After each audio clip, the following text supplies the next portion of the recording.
catch up.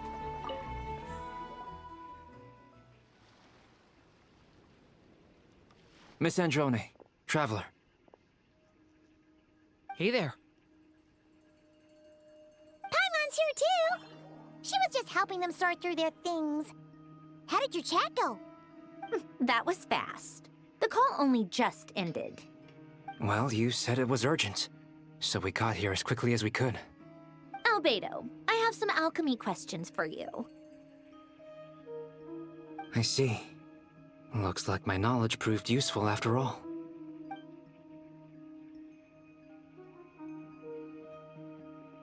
If I might ask, what is the end goal for the modified formula you'll be using?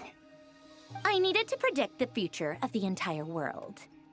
But I've run into some teething issues since trying to implement Renee's theory of the four Orthants. I see. I'll have a look at it. Still, computing power is the real issue here. How do you plan to solve it? About that, it's been sorted. Oh, with the Traveler's help?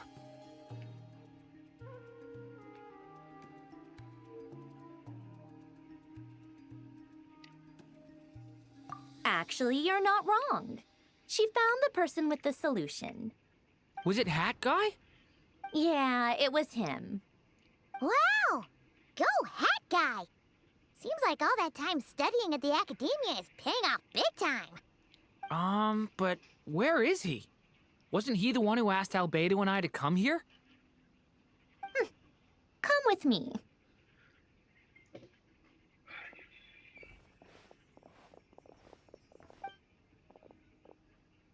Hat Guy? What's happened to him? Hat Guy! Can you hear us? No response. I guess he's in hibernation. Hat Guy mentioned that he was a puppet. It seems that his functions are currently shut down. I presume this has something to do with the solution to your computing problem. That's right. He and the Traveler came to see me. Wait, what? You have a solution? Would you calm down? Why do you always react so hysterically to everything? Excuse me? How would you know? You shouldn't be so quick to judge complete strangers. It's very bad manners. Oh, please. It doesn't take that long to figure out that you have a temper.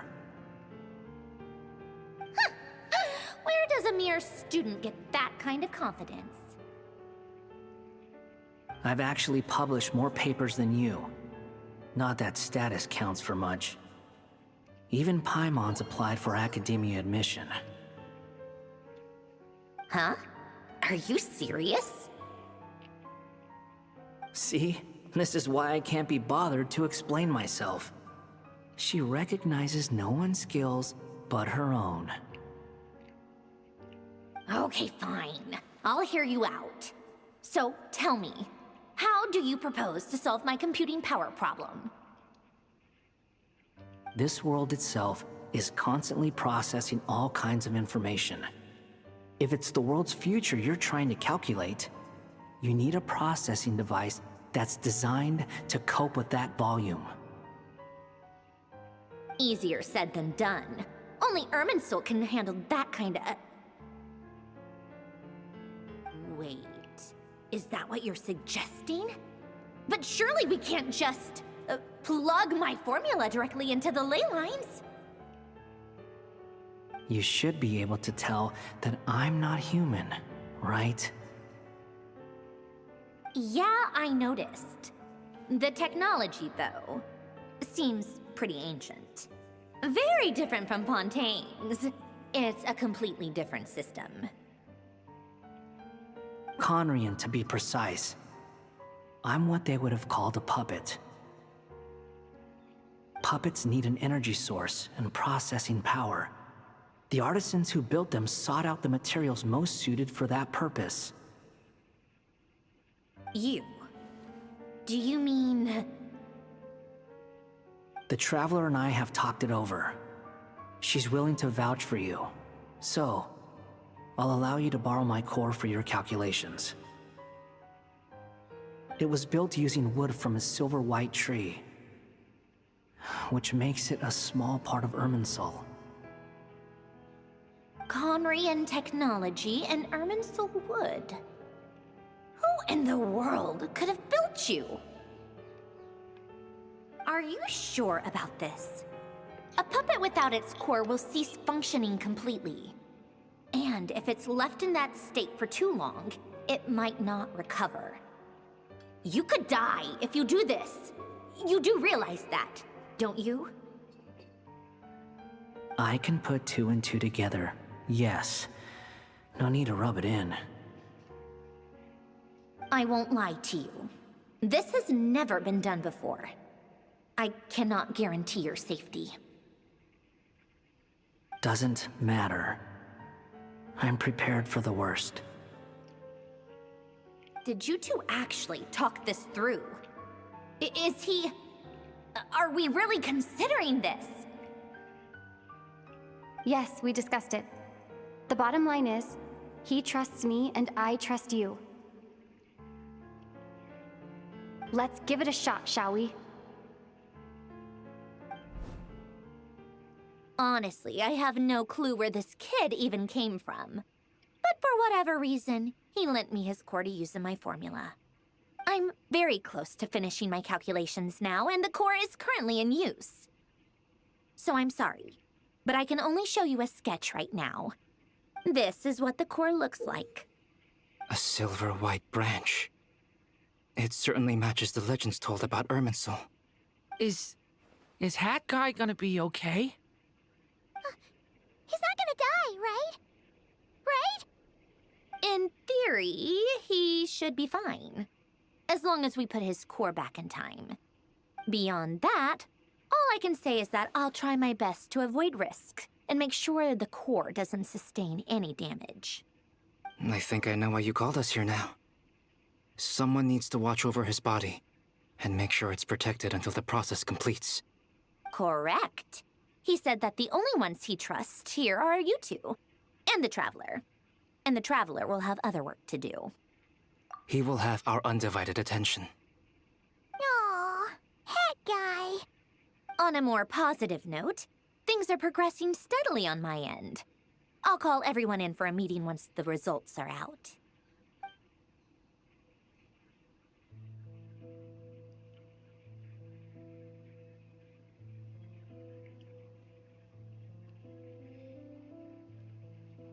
Ready to press? Okay.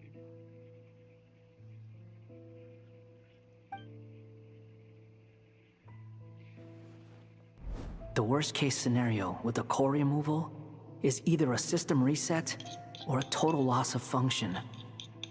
But I'm not afraid. A quiet death should have been my fate long ago. A core is completely different from a heart. It's like another vital organ entirely. I never believed it could be a true replacement for what I sought. But in the end, it turns out the core was more useful to me. Pretty funny when you think about it. It's like the punchline of my entire life.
Do you think there's any difference between a puppet and a human?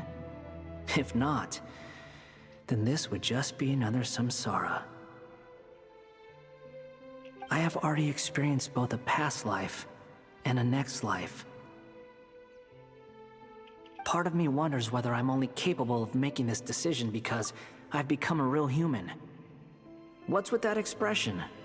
Isn't this a good thing? Sanjoni will succeed, won't she? She has to. She will. We all have to persevere until this is over. That's right. And I'll protect you all until the moment of victory arrives.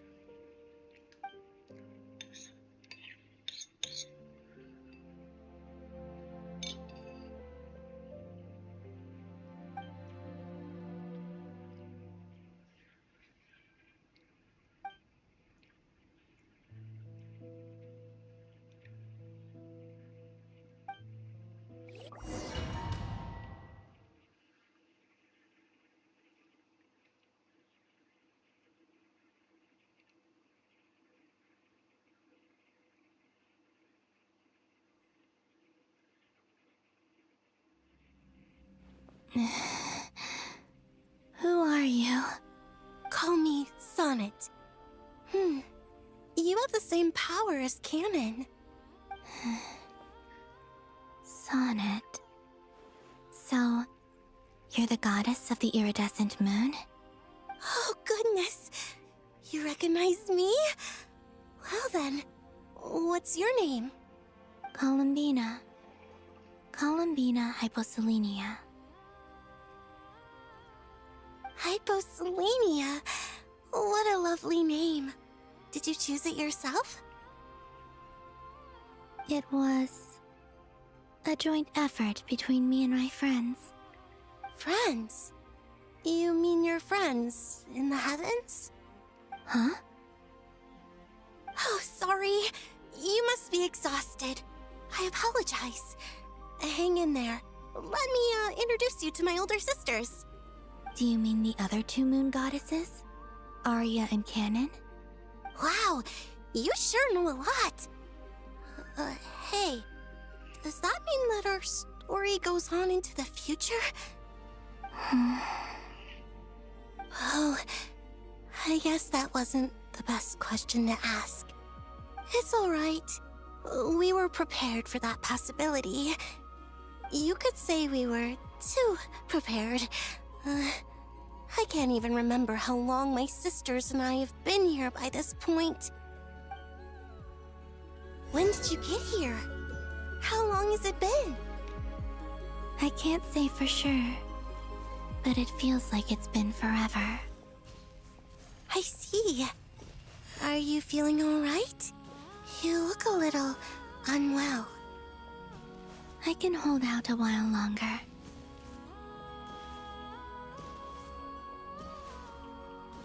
We don't have far to go. The place where my sisters and I are based is just up ahead.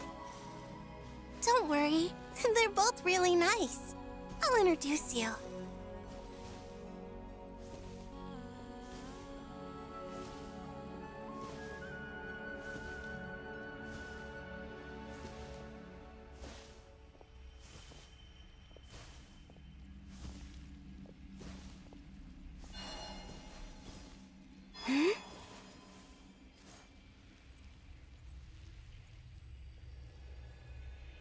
Sisters! I'm back! And look who I've brought with me!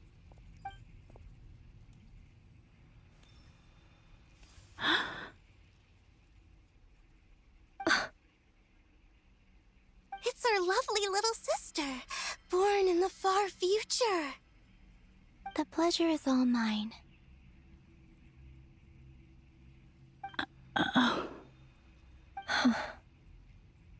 Allow me to introduce you to Columbina Hyposelenia.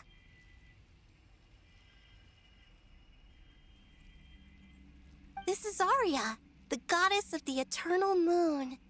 And this is Canon, goddess of the frost moon. Canon, don't you think Hyposelenia's power is similar to yours? Hello, Columbina. I apologize for our startled reaction just now. And please, forgive our little sister if she's been annoying you. She tends to talk a lot. It's fine. You seem shy. Don't worry, Columbina Hyposelenia. No one can hurt you here. Could you tell me where here is? Please. I must know.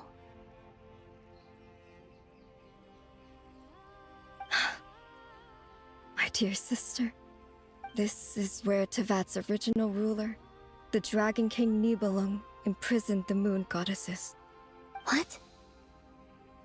You're scaring her, Canon. No, I'm fine. Please, continue. Nibelung, our original master, created us in the distant past to maintain Tevat.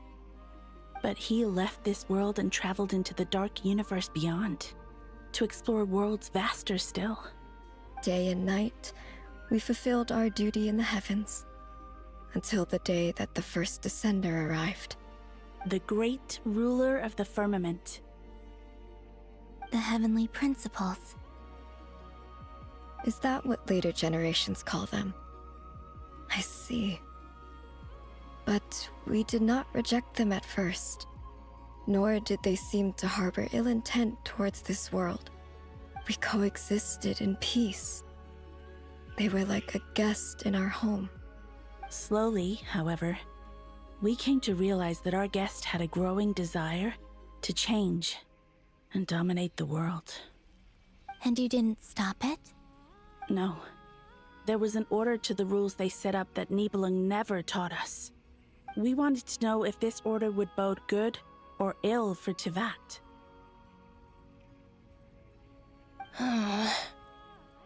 All right. Canon and I wanted to know. Sonnet was against it from the outset. Later, we discovered that this great ruler of the firmament bore an almost paranoid hostility toward the desire of certain life forms to seek power. Or perhaps they feared them. They would even cast down celestial nails as manifestations of their power, to punish the civilizations of the world below. Only this was far beyond mere punishment. Right. Their rules brought order, but the price people paid for merely testing the limits of those rules was far too great. I did everything in my power to help the punished escape catastrophe, but still, too many lives were lost. The ancestors of the Frostmoon Scions were some of the ones you helped. But just when we had decided to take countermeasures, the Dragon King, Nibelung, returned. And so began the War of Funerary Flame. So, that's the name the world gave that war in the future. Well, who won in the end? As far as I know, the Heavenly Principles won, although it came at a great cost. They remained in Tevat, where they continue to rule to this day. And the world's original master, the Dragon King Nibelung, was destroyed. And what of the moons? Are there still 3 moons in Tevat's skies? You can tell us the truth, Columbina. We know we are but remnants of a bygone age. We are prepared for the answer. Only the Frost Moon remains. But it has been cast beyond the false firmament by the Heavenly Principles. The eternal and iridescent moons were both shattered during the war.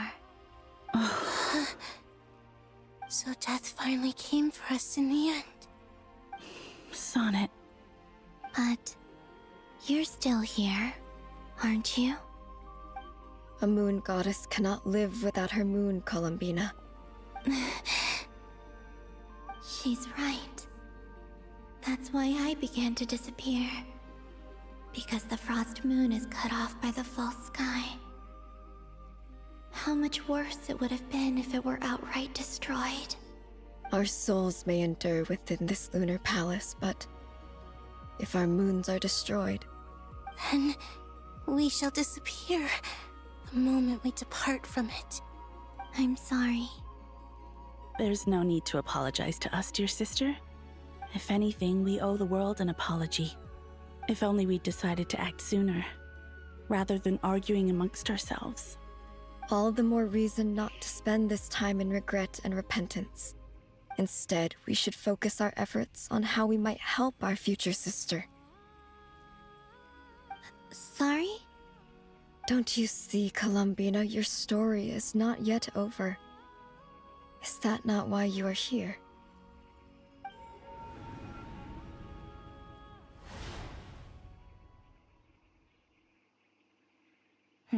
It's done. Initiate numerological array. Continue running primary process. Calculate the world's fate through extrapolation. And identify nodes of potential change. Secondary process, scan for moons. Still 4. The number of moon marrows hasn't changed. Wait, let me think. Is it possible that there's something I've been misunderstanding about the moons all along? Variables. Variables in the world. I know where potential variables within the world come from. So what about the moons? Are there any variables there? Like their life or death, for instance. What if being alive or dead makes no difference to a moon? But that's so strange. Even immortal gods can die. Why would the moons alone be... Wait! I've got it! If alive or dead is considered a variable, we might have had this wrong the whole time. No one ever said that a moon marrow equals a living moon. We just made that assumption ourselves. Initiate secondary process. Scan again. This time filtering out interfering perimeter, moon marrow. I don't care if they're natural or artificial. Get them out of my search results! Why? It says 3 moons still exist in Teyvat, even after excluding the moon marrows. But we know for a fact that 2 of them are dead. Redo the scan. Narrow the results to living moons and real moons. No, scrap that. Narrow it down to moons that have lunar authority and remain alive. Why? Why is it still 3? What is this, Columbina? Has the world lied to us? Or are you the one pulling the wool over our eyes?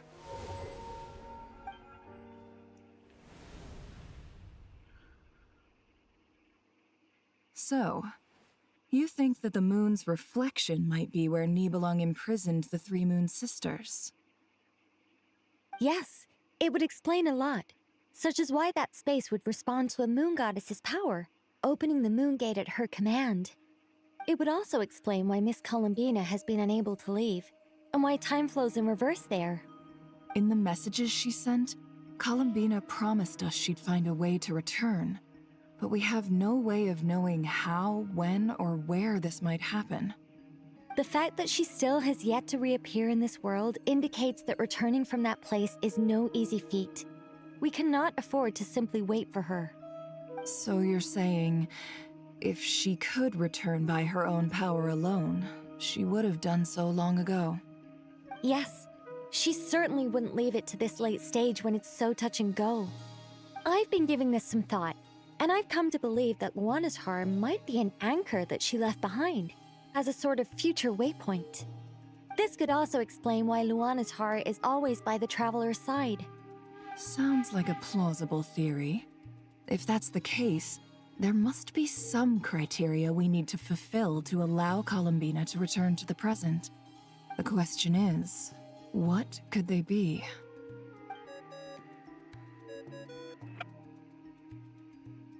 Hello? Listen up! This is extremely important!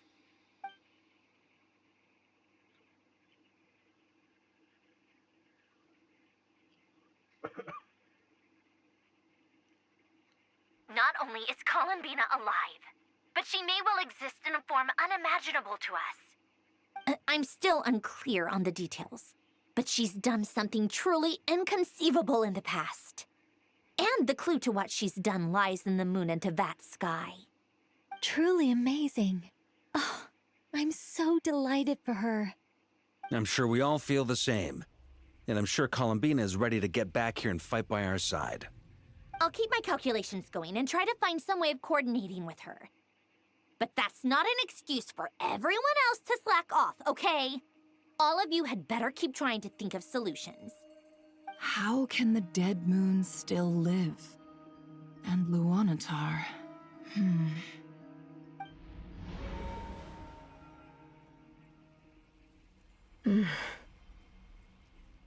It's hard to believe that's what will happen in the distant future. Our authority is linked to the most fundamental rules of Tevat. I suppose it's no wonder that many would covet that power. I didn't realize that when you said friends, you meant people who live down in Tevat. That's so lovely. I always wanted to go down there and have some fun. Have you ever tried leaving this prison? Of course. Between us, we've tried everything. But no matter where we go, this space will eventually bring us back here.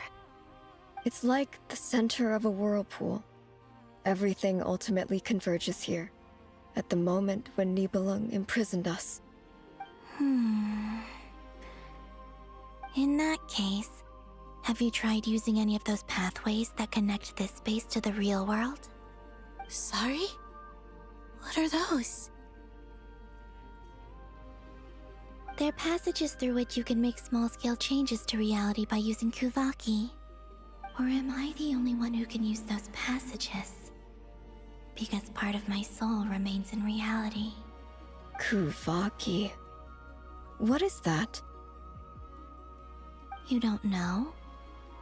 It's a unique kind of elemental energy found only in Nodcry, the land from which the moons arose. Oh. Well, it's true that the moons first rose up from the part of Tevat you say is called Nodcry. But there is no difference in the elemental energy between there and anywhere else. What? Could you show us some of this Kuvaki? Hyposelenia? Maybe if we see it, it'll make more sense. Okay.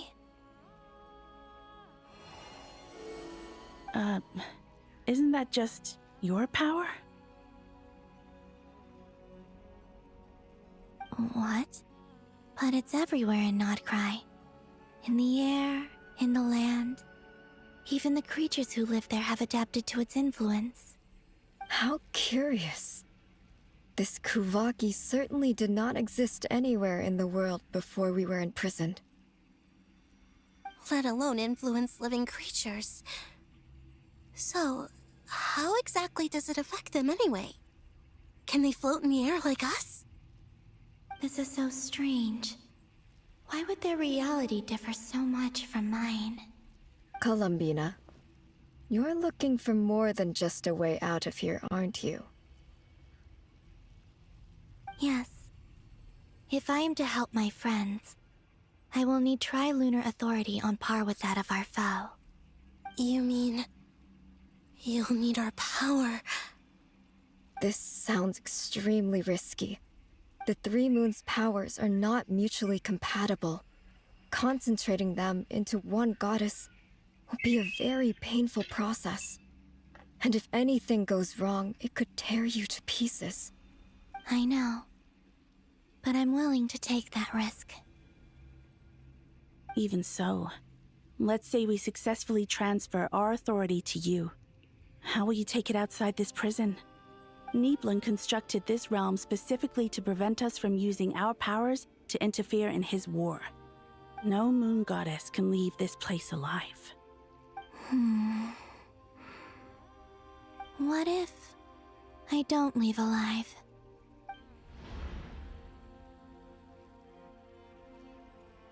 Where do we even start? How are we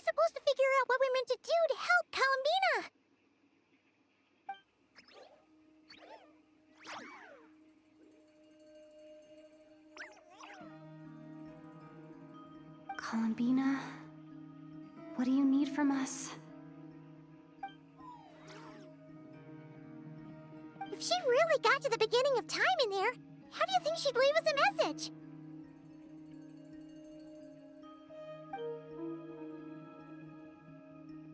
You don't think she'd write it down on a stone tablet somewhere in the hopes that we'd find it, do you? Seems unlikely. Columbina may not talk a lot, but she thinks deeply about issues like this. Let's review what we know. This is the Columbina who fought alongside us against the Rahir of Solnari, and with whom we celebrated Moon Prayer Night.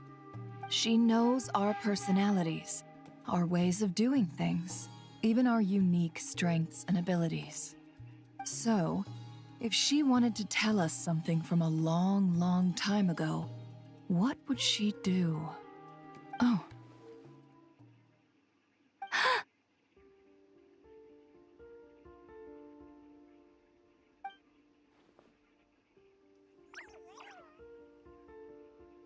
Traveler, you once said that those golden ripples also appeared when Luanatar was born. What if Columbina left Luanatar here, not just as an anchor to the real world, but for some other purpose? If she is part of Columbina, and Columbina knows that I can see past events through her... Oh yeah! Like when you peeked into Rare's past through his heart! Nefer, wait! If you're right about this, and you can really see past events through Luanatar, your eyes, they'll... Oh, I know. Looking at Rarir's past in Khaenri'ah was already enough of a strain on my eyes. Looking this far back into the past, it'll surely blind me. But it's our only chance. This is the only way. Boss. We spoke about this once, a long time ago. Do you remember what I said, Yehoda? The day I lose my sight, the Curatorium of Secrets will be yours to run. But... What's wrong? I'd be overjoyed if I were you. This day's come a lot earlier than either of us expected. I need to know you'll honor our agreement, Yehoda. Promise me. Yes, Boss Neff. I promise. Are you sure you don't want some time to think this through? What is there to think through? I should have gone blind after our battle with Rarir. Frankly, it's almost criminal that I got away with it for this long. Then at least let me take some precautions on your behalf.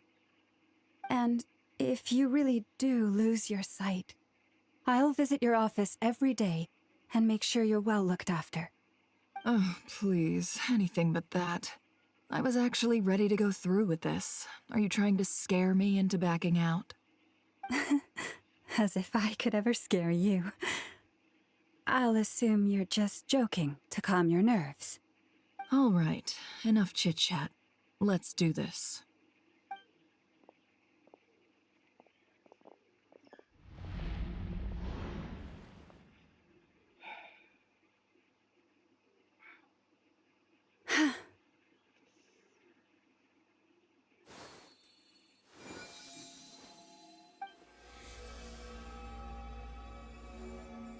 All done. Good. Now give me some space.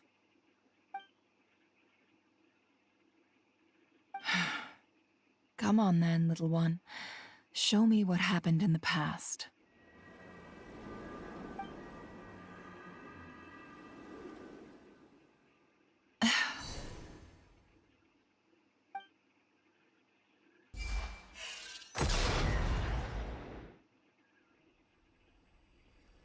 Between the Trilunar Authority, Kuvaki, and the sole-surviving moon, the Frost Moon, I think I might know how to get back. But I will need my sister's help. Time to go talk it over with them.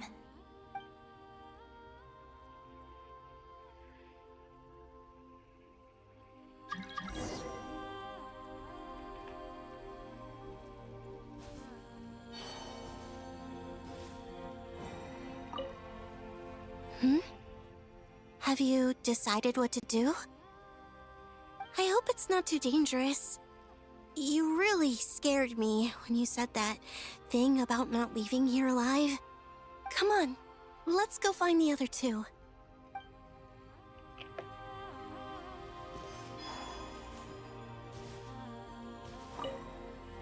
It seems you have reached a decision. I'm all ears. What do you propose?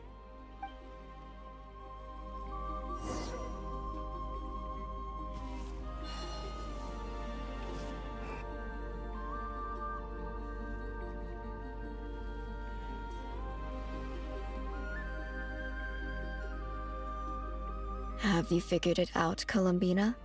Tell us, how do you plan to leave this place? I intend to die here, in this moment, and then be reborn in the future with the help of my friends. What? What are you saying? How can the dead be reborn? And how will you inform these future friends of your plans? You can't exactly leave oracles. Nothing can escape this place. Not a single ray of moonlight. And even if you found a way, what if they never find the message you left for them? You'll... No, that won't happen. Come again? They will find my message. I'm sure of it. I'm not following. How exactly will you achieve this? It's quite simple, really. First, I will leave my soul here.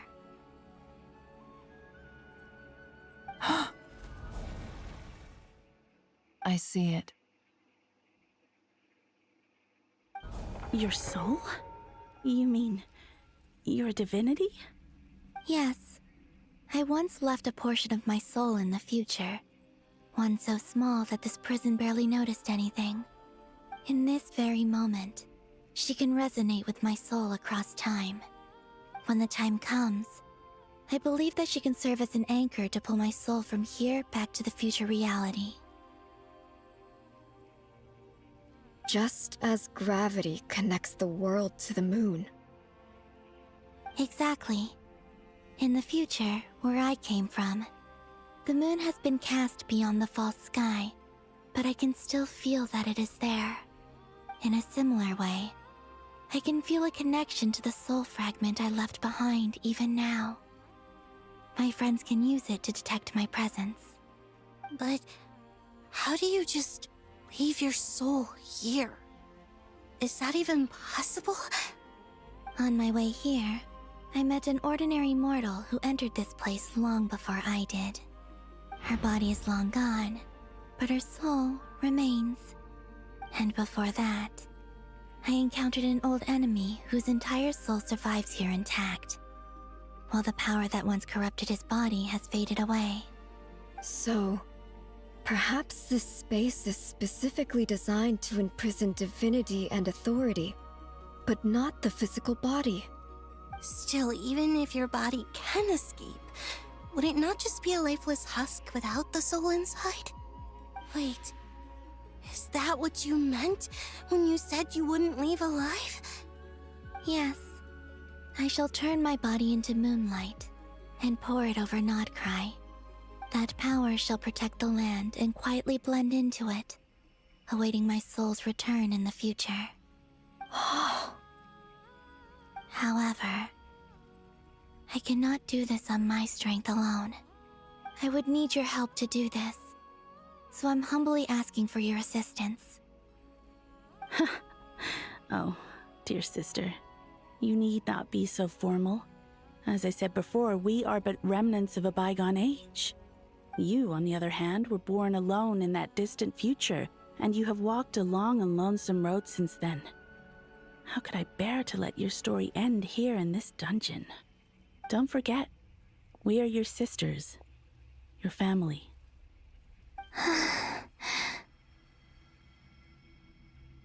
Arya's right. Actually, I've always wanted a little sister. Can you imagine how it's been for me? Getting nagged by two older sisters all the time? Now, I finally get to be the big sis. And not just that, but I get to help you return to your world, too. How could I say no to that? Sonnet.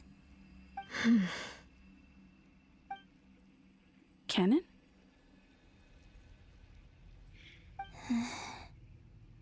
I'm sorry. I know this is a bold request. The Frost Moon is rightfully yours, and it remains intact. Oh, no, please. Don't misunderstand me, Columbina. I was just thinking back on the years that the three of us once spent together. You cannot imagine how happy I am to hear of the future world you describe. The Frost Moon Scions, your lovely, kindly friends. For the three of us, whose purpose in life was to maintain the peace in Teyvat. It is a great relief to know that the people of this world live in such an abundant future. If your plan can save them, and save Notcry, I will gladly give you all that I can. Besides, the three of us have been together since the day we were born. I could never abandon them to live on alone without them. Canon.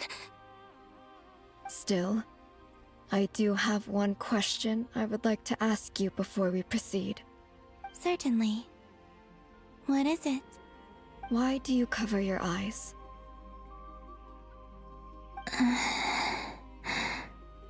Yeah, I was curious about that too. But it seemed personal, so I didn't want to intrude.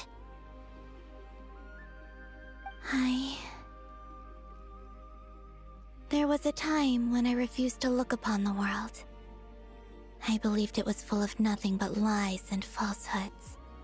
I wished to hide my feelings, seal my heart, until I could return to my true home. I see. Perhaps that decision saved you from ever having to see the false sky again. But at the same time, you likely missed out on many true and precious things, like the smiles on your friends' faces. Promise me this, Columbina. When you return to the future, open your eyes, take a look at the world around you, and see your friends. I'm sure that you know this already, given that you long to return, but that is your true home. Give me your hand, Columbina.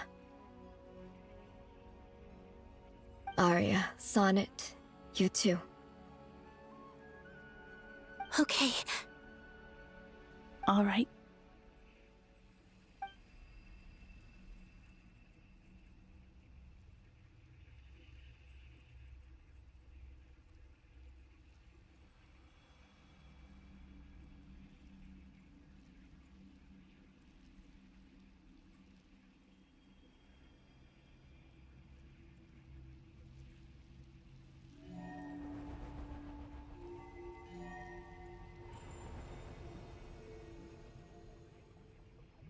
We once were the songs sung for eternity, but now it is you who must continue to sing. We once were the tides in the great river of time, but now we subside, and you arise. We were the messengers of madness and inspiration. But now, the lies have faded, and your truth must endure. We are souls awaiting the sun. You must return to be with those who smile when they see your face.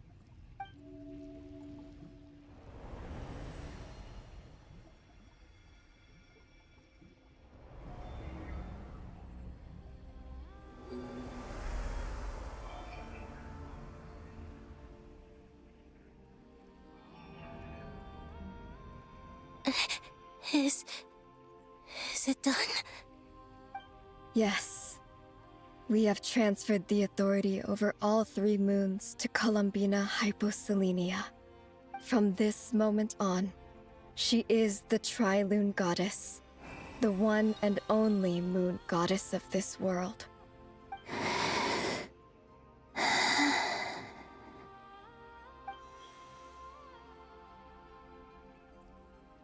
Thank you. Thank you, my sisters. Now go, and do what you believe is right, Columbina Hyposelenia. Be aware that we cannot grant you the power of the three moons beyond these prison walls. The conflict that arose over their remains following our disappearance will still take place. I understand. Sisters, oh, my body. It feels... Now that we have given up our power and authority, our bodies are merely mortal shells. This prison is dissolving them as we speak.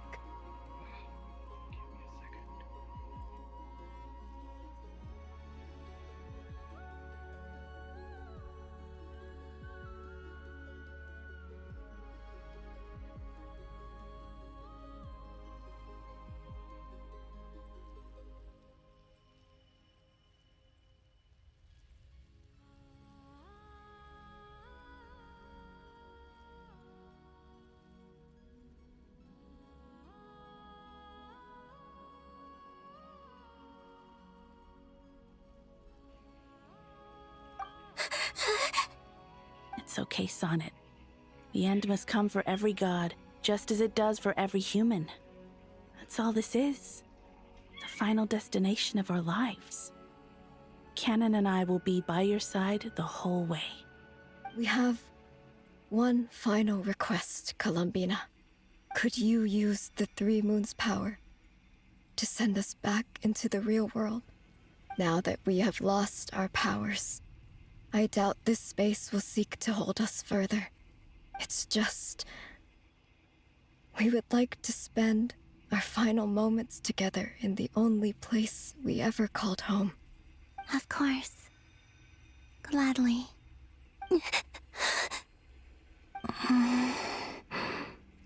Sonnet? Yes? Don't... I wish I could tell her not to give in to the abyss. Not to be afraid. But is this really what I should say at this moment? Don't forget. I'm so glad to have a big sister like you.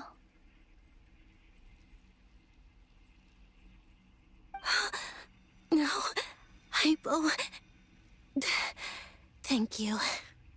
I'm okay. I'm not afraid. As long as my sisters are with me, I won't be afraid.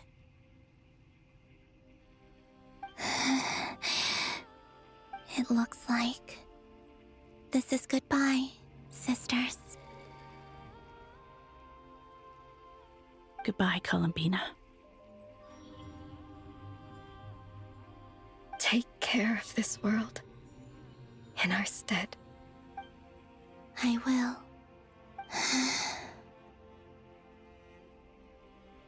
And now, it's time for me to bid farewell to my body, too. May it become the moonlight that keeps Notcry company through the long years ahead. So this is why Notcry was not always home to Kuvaki. It only appeared after I poured my body out upon this land, and only this land. Kuvaki responds to me because it is me, my body, answering the call of my soul. And the golden energy I've encountered on my way here was, in fact, that very soul, which I am about to leave here to guide me. O power Trilune, eternal moonlight. I, Columbina Hyposelenia, lay aside my body. Let it be cast into the dark night to illuminate the future. May it be a companion to all who dwell beneath the moon.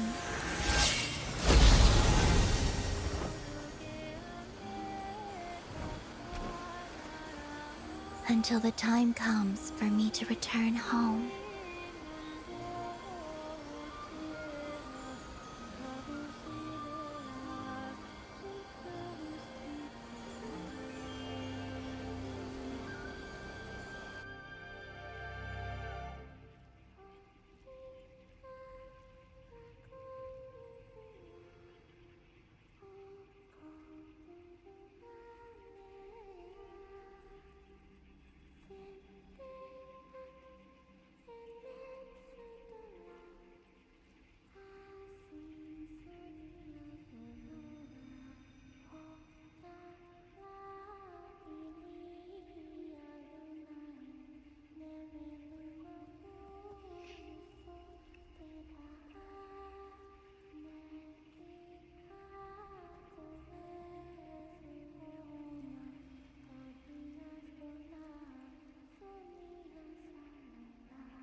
supposed to?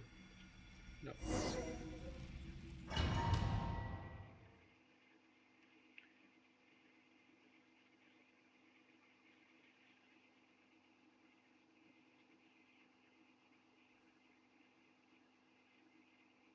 Boss! That was crazy! Were we even allowed to see that? Is anyone? Oh, can you still see? How many fingers am I holding up? I see 2 fingers, and a look of sheer terror on your face. Truly astounding, Miss Nefer. Your eyes have glimpsed the very ends of the world, and yet they remain as sharp as ever. Or is the credit for this miracle due to Miss Lauma? It seems that even time itself is no match for your medical skills. Surely you jest, Mr. Flint. I suspect we have Columbina to thank. She must have realized the immense toll that the ritual would take and purposely set aside some of her power in the past to protect Nefer's eyes when this moment arrived. There is always a great price to pay for witnessing the truth, but it seems that this time, Columbina has shouldered that burden on our behalf. She chose the perfect method of getting a message to us. Though her eyes were always shut, she was clearly so perceptive. She knows us well. She knew exactly how we would think and what we would try. Despite being separated by time and space, we're seeing the same possibilities and seizing the same opportunities. We still don't even know if she's okay right now. But as long as there's a chance we can do something, we'll fight to make it happen. We'll get you back somehow, Columbina.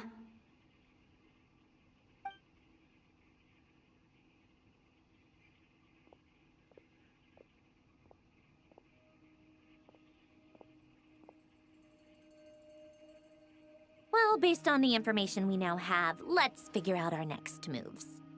Thanks to these gentlemen, we have a much clearer picture of the situation with Dottore. The civilian population has been moved to safety, so we no longer need to hold back. Miss Androne, how are the calculations going? So far, so good. I'll keep seeing how far I can push the system, though. Can't have Hatman being powered down for nothing. There's still a long road ahead. Where should we begin?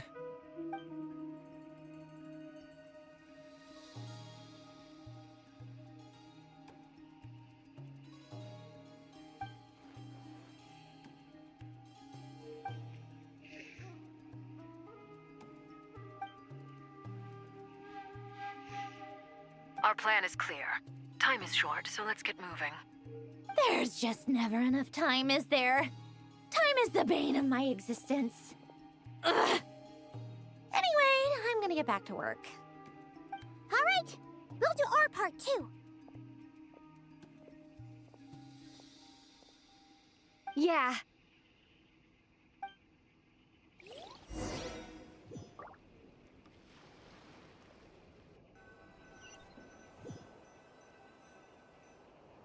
Albedo's theory says that elemental energy can dilute the Light Realm's power.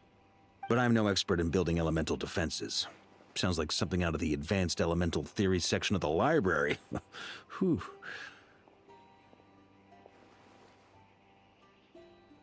You seem quite troubled.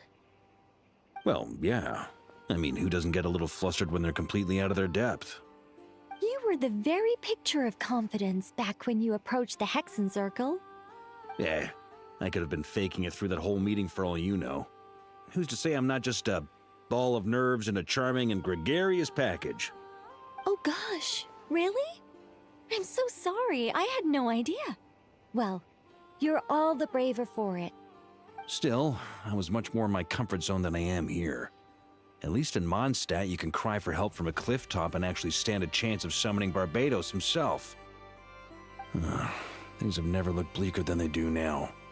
If we don't pull this off, Teyvat's doomed, isn't it? Oh, you think so? Actually, yes. Yes, it probably is. It's a shame. Don't put too much pressure on yourself. Tevat has faced annihilation many times in the past, but it also gave us you, didn't it? Hey, don't give me that. It's not like I'm anyone special. I disagree. Every human born in this world is special. We angels have always believed that.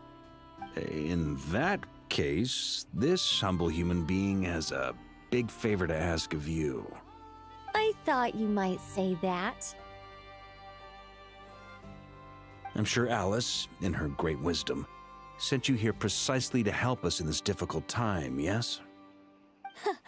Well, that has less to do with her wisdom and more to do with my power. Of course, of course. Well, the thing is, these elemental defenses we're about to build, I don't think it's a question of if they'll fail, but when. Durin's findings from his patrols make it clear that Dottore is constantly expanding his territory. First it was his lab, then the design bureau, and now this. It's not realistic to completely stop him encroaching on the rest of Nagrai. Rather, our goal should be to stall him for as long as possible. If Miss Sandroni's calculations are correct, well, they're the closest thing to certainty we have in this situation, so let's assume they are. Anyway, her calculations suggest that our best hope for victory lies in Miss Columbina's return. It's up to us to slow Dottore's advance and buy time for her to make a return. Are you asking me to help you with building the defenses? No. I'd like you to prepare for what comes next. When he eventually reaches us, we will have to fight him. You were an angel once and a mage now. I'm asking you to lend us your protection. Oh. Can I take it that you're triggering the terms you fought for during our three-way talks? Well, technically those terms were about protecting Mondstadt. But if you're happy to agree to the change in location, then yes, let's do that. You're cashing in on this much sooner than I'd imagined. Well, yeah. The way things are going, I might not get another chance. Very well. The mages have heard the knight's plea, and we will respond. To tell the truth, Alice and I had already discussed how we might help you all, so I didn't come empty-handed. I always like to be prepared.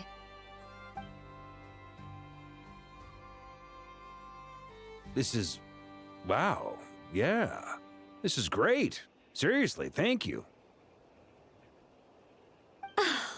It's been many long years since I had a chance to dazzle humanity with a little divine intervention. To humbly serve as a reliable and responsible guide. Anyway, Knight of Boreas, please accept this gift in recognition of your great virtue. Go now. May the angel's blessing deliver you safely to your destination.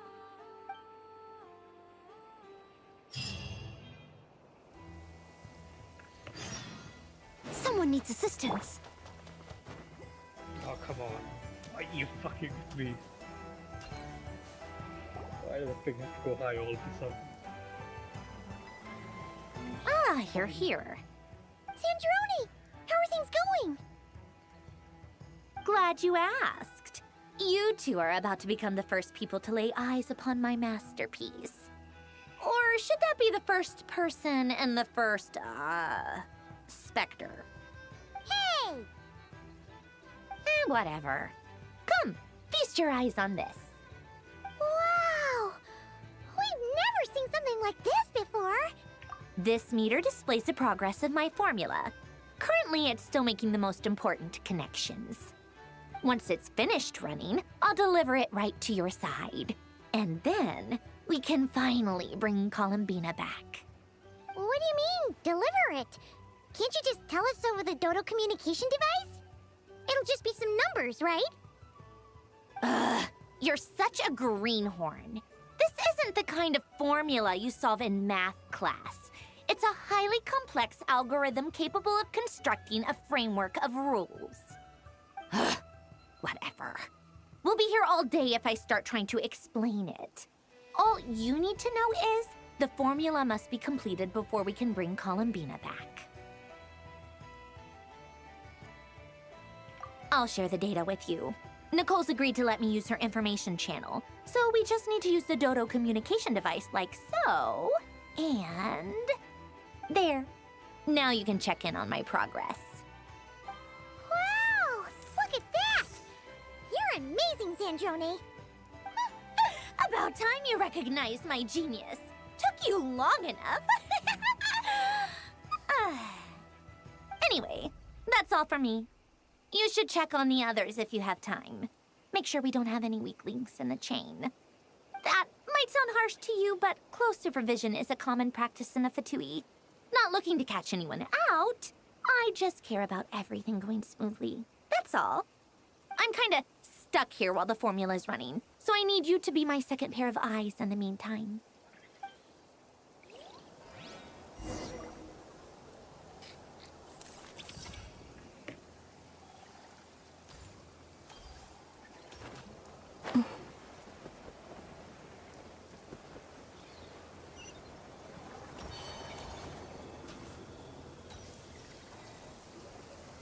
Thankfully, Miss Nicole has come to our aid.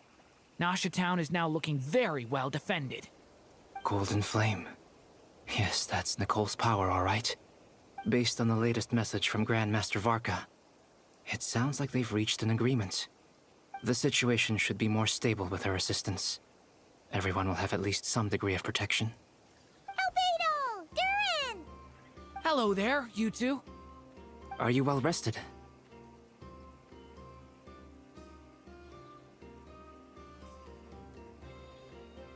That's good to hear. As per the plan, Albedo and I will be in charge of Nasha Town. As Dottoro's energy field expands, it's creeping ever closer in that direction. But we will do our best to hold our position. We fought side by side many times before, and always with great success. I believe this time will be no different. So don't worry about us. Focus on fighting Dottore.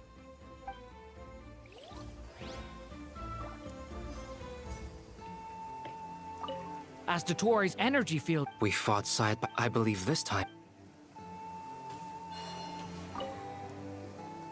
Traveler, Paimon, a pleasure to see you both. Flans! How's everything coming along? Fairly well, if I do say so myself. Personally, I am ready to confront Dottore head-on. Ooh, you sound much more serious than usual. To be honest, I am not usually fond of exercising my full strength. For one thing, it's hardly conducive to maintaining a low profile. Besides, I believe one should have the right to choose when to show their hand. I am conserving my strength until the moment of battle is upon us. Anything to boost our chances of victory. Seeing you get into the zone like this really puts Paimon at ease. Huh, Traveler? I consider it an honor to have your trust. Rest well.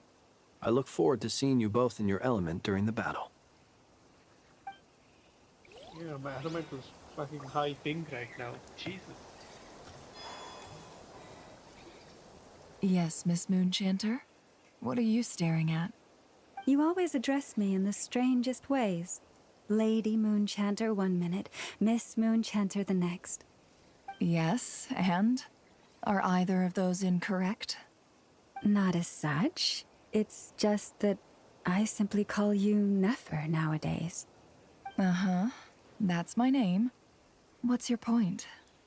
The point is I don't add any honorifics or titles. Meaning what? That maybe we're on friendlier terms now than we used to be. Is that how you see it? And I thought I was the one with eye damage. Never! Wilma! Paimon, Traveler. Just swinging by to check in on you. How are things going? Did you manage to get some rest? Don't worry about me. I won't slow us down. And I give my all to ensure our victory. Ah, yes. Allow me to give you two a quick checkup. All done. You're both in good shape.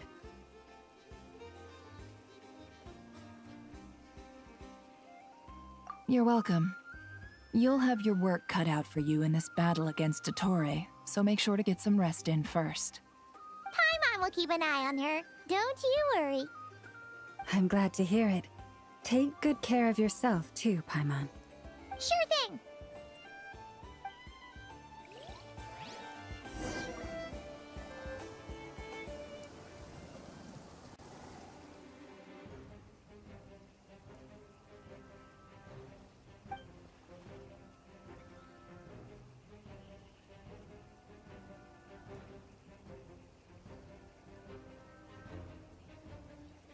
Here they come. That's quite a horde. As we expected. Get ready, everyone. Take your positions and prepare to engage. Let's begin. I'm at the ready.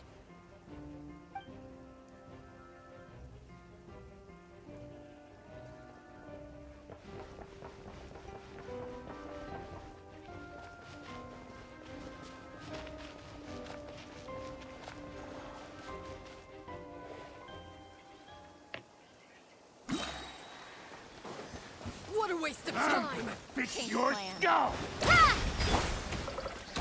Be silent. Fear the dark. Be silent.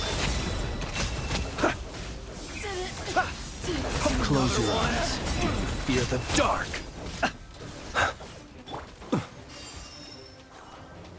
Water jet! Bombs away! Be silent. Observe. To dust.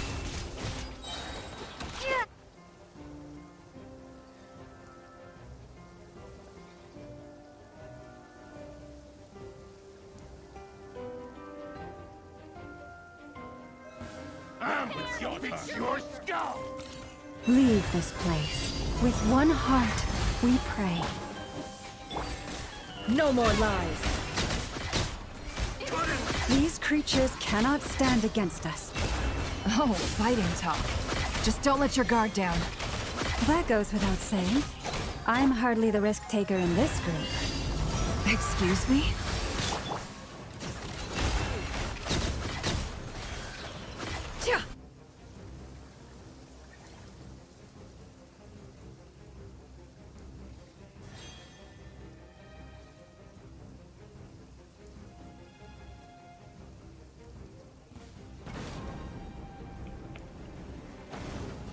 Burst forth! Feel this ancient power! Devouring claw! The abyss's burning shadow! I can go on. That was easier than I thought. Naturally. What do you mean? Is it because as created beings go, we're of a higher level than them? Very good.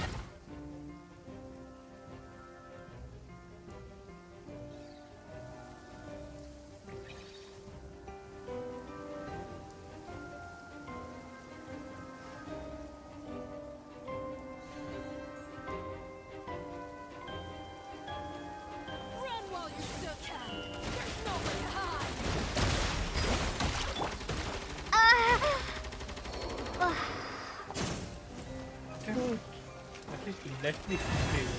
By the frost moon of old.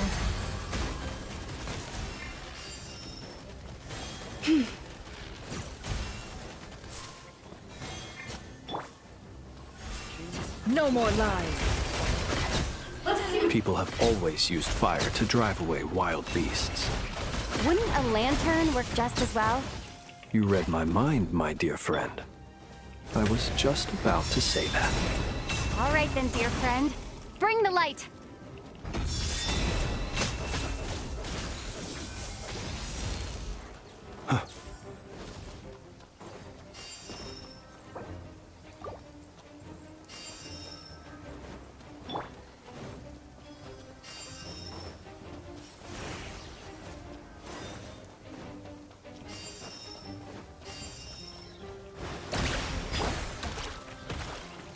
You poor lost lamb, with one heart. We pray. Can't hide the truth.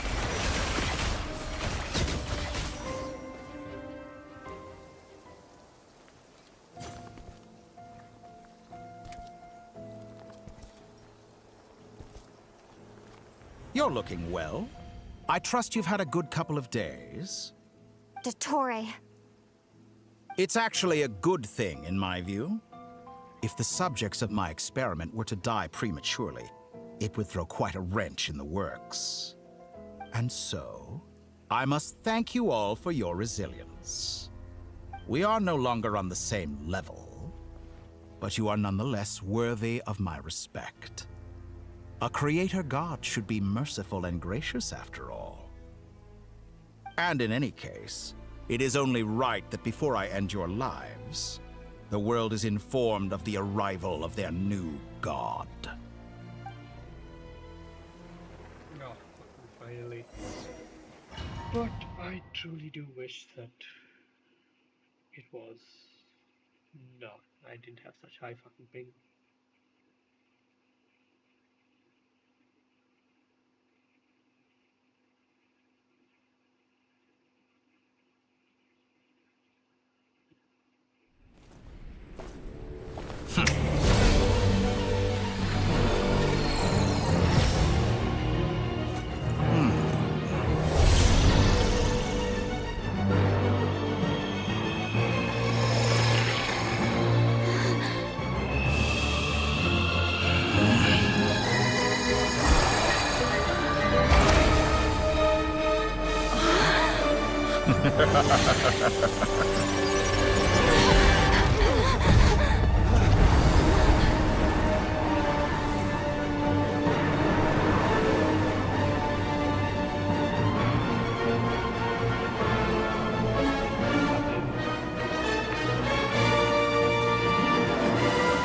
The experiment begins.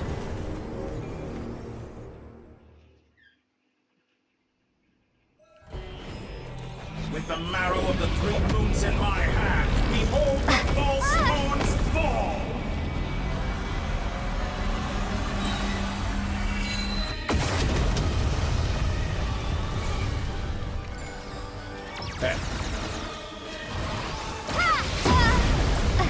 Wipe out!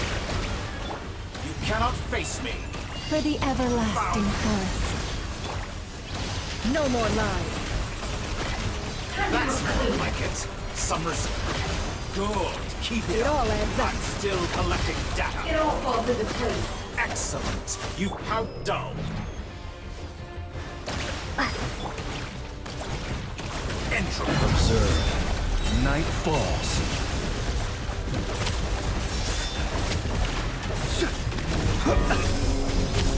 Be silent.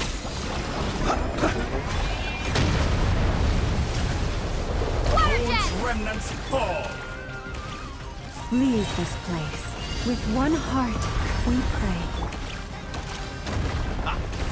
No more lies. Like an ant in my palm. Oh. I've been moved inside another space. And it's sealed off. Looking at the structure of it, it seems like Dottore intends to trap us here. There's no exit. Our endurance is about to be put to the test. Go!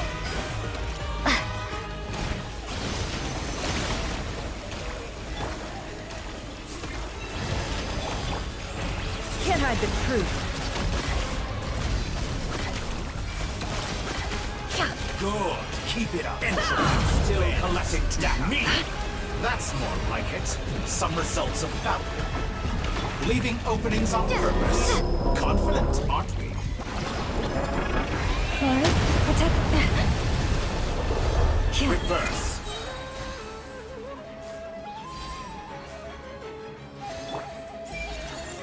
Water jet! With the marrow of the 3 moons in my hand, behold the false moons fall!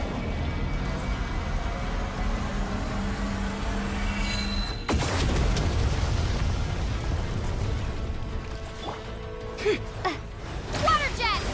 Yeah! Leave this place. For the everlasting forest. No more lies. Moon's remnants.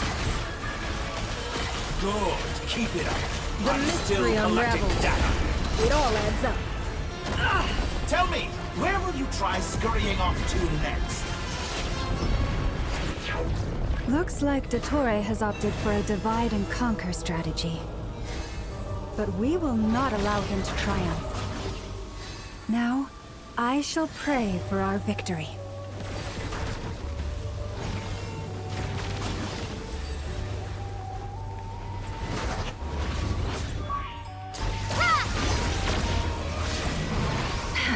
No more lies.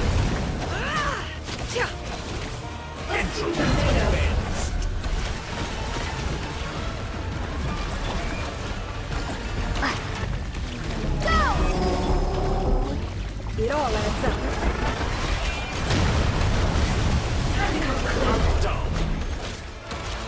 Let's see what you're made of.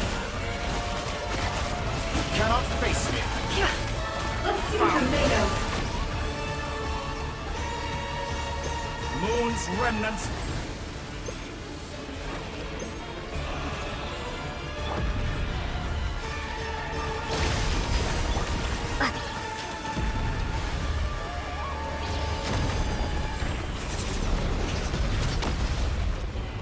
No more lies. It all falls into place. Such a simple attack, and you're already good. Keep it up. Be annihilated. That which cannot stand against me. What's this supposed to be? A knockoff version of the space Columbina got trapped in? There really is no way out. We'll see about that, Dottore. Absurd. My apologies. I had not intended to take your teammates. But you have a choice now. Obey, and I can release them. An excellent deal, if you ask me. Won't you consider it?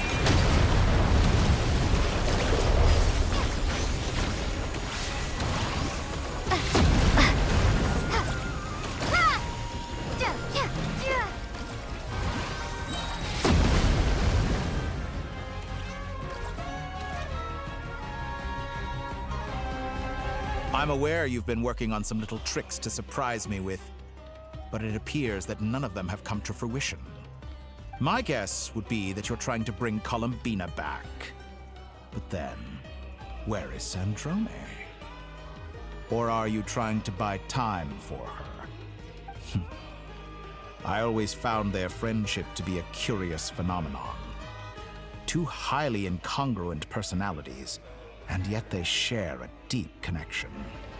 Speaking of Columbina, I once saw her as like a younger sister. We got along quite amicably while she was with the Fatui.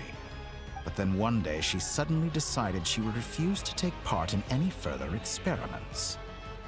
To this day, I truly don't understand what I could have done to upset her so much. It's such a pity. I could have had a sister, a family. But alas, she grew to dislike me. You're not fit to be family to her. That I can't deny. So many people, all obsessed with playing out the same tired old dramas. This world is rotten to the core. And then there's you. You had every opportunity to reach the right conclusion. The thought of killing you off like this? But I maintain that I approached you in good faith, so I will offer you another chance. Will you work with me? You have until I count to 10 to make your choice. 1, 2, 3. Not in a million years. Huh?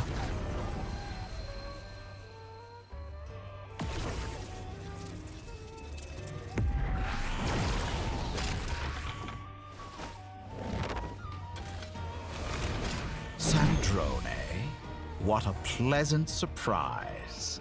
I didn't think you'd join us all the way up here. You're as sick and twisted as ever. Don't fool yourself into thinking anyone's grateful for the chances you're offering them. Sandrone, the formula hasn't finished running yet. Funnily enough, I was just discussing a collaboration opportunity with the Traveler, and then I see you. who I must say is a good example of an opportunity gone to waste. Gone to waste? I said that everyone would get one chance, and you've used yours to march right back into the lion's den. So yes, it's an utterly wasted opportunity. And what makes you think I believe a word that comes out of your mouth? I was planning on disposing of your little formula after wrapping up more urgent business here. But since you've taken the trouble of serving it to me on a silver platter, I can simply bring it forward in the schedule.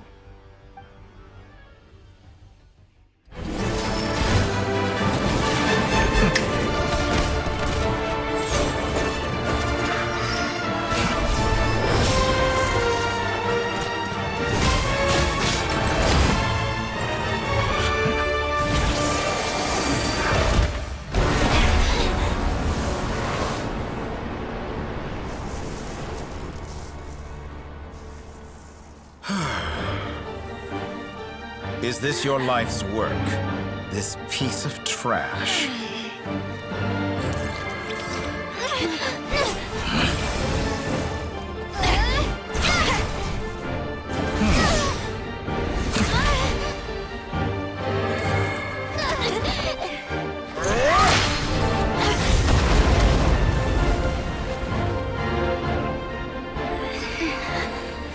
Your formula runs too slowly, Sandrone. You put your hope for success on others instead of fighting dirty. That is why you have failed. Now, whom should I slay first? Any volunteers? No one? How nice of you to leave the decision to me.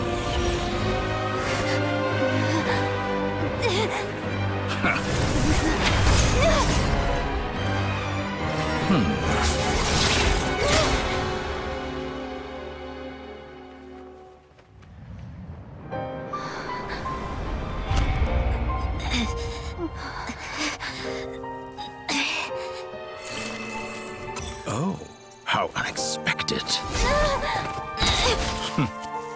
Sandrone, any last words for me, comrade?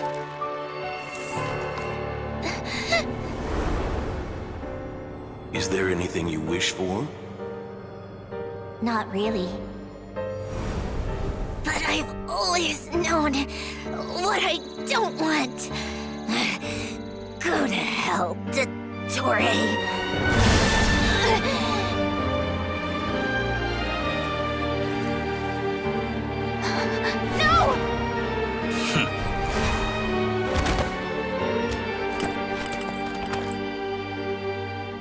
And now, you have failed.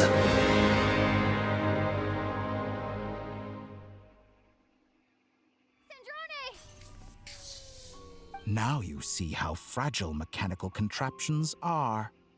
Just a gentle tap, and they fall to pieces. However keen of an inventor Sandrone may have been, her death spells the end of the formula that was running inside her body.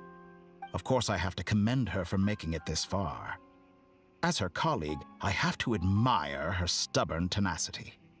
Now, it is time for you to take your place by my side. My count was interrupted, but the second chance I extended to you still stands. Once again, you are welcome to join me. By now, I'm sure you have gained a greater appreciation for the power and authority I wield. What is stopping you from embracing a new world of endless possibilities? Not in the mood to talk? As you wish. You seem less talkative than usual today. I'll change the topic to something more apropos. Sandrone was always like this, never trusting anyone. Always so reluctant to share her research with them. Objectively speaking, she had her strengths. It is remarkable how she extracted and even optimized the world formula from so much data. But her inability to trust was her undoing. Had she allowed someone else to monitor or run the formula for her, you might still have a chance at victory even now. But regrettably, she was a stubborn fool. As much as it pains me, she had to go. Dottore. Maybe this is news to you, but people can change. Columbina surprised you when she escaped, and I think Sandrone would surprise you too. Change? You can twist the truth however you want, but I see it clear as day. You're the one who can't trust other people. Is that how you see me? By this point, what can you hope to do about it?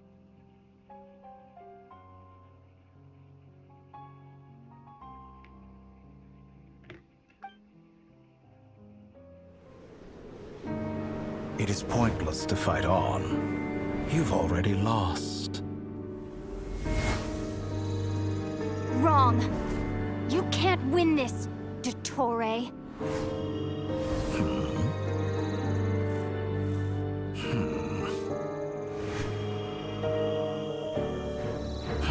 What?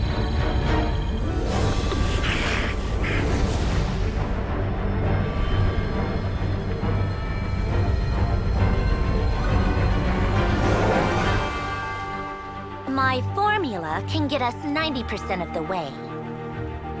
It will connect you to Columbina. Then, I will bring the formula's output to the Traveler's side. For the last 10%, do whatever it takes. Just bring the moon down.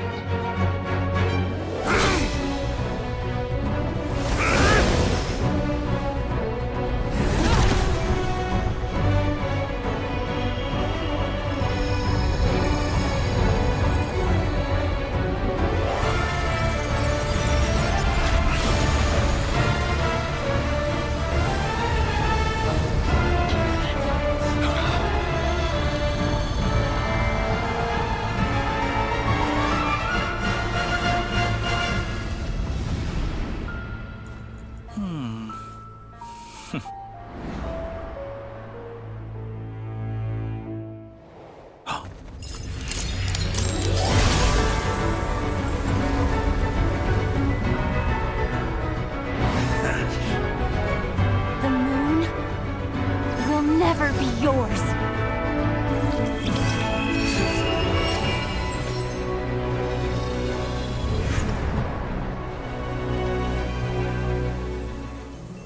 I turn my body into moonlight and pour it over Nodcry. My soul I leave here to inform my future friends. Lastly, I will hide the Trilune Authority within the Frost Moon. And when my body, soul, and authority are reunited, finally...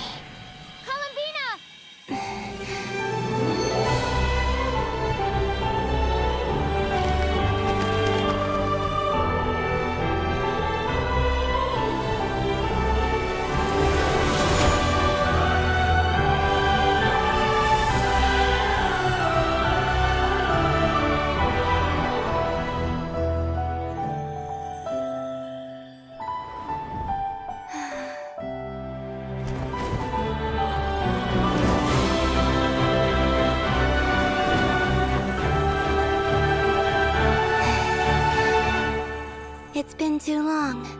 I'm back.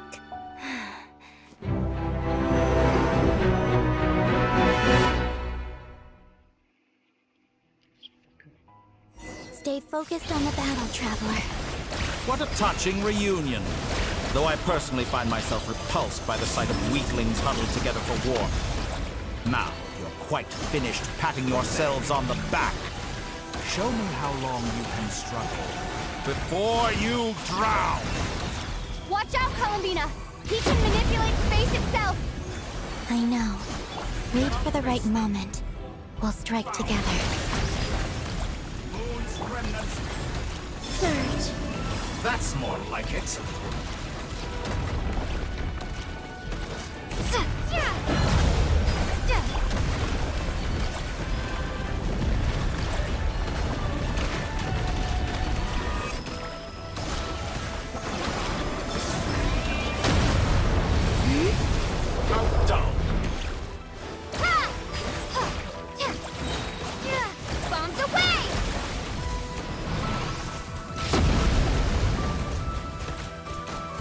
Be shackled! Water jet! Found! Enough! Go! First, like an ant in my palm.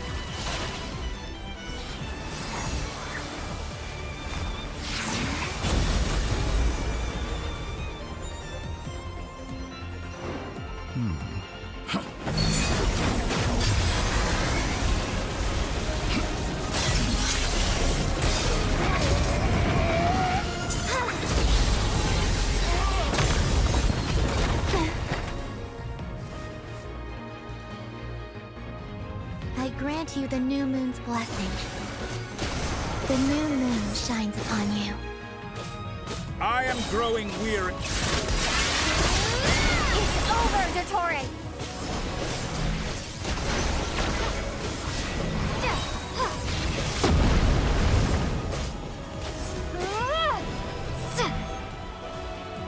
No longer must the world cower in the cold night. Time to pay for your heinous crimes! Let the moonlight dispel the darkness.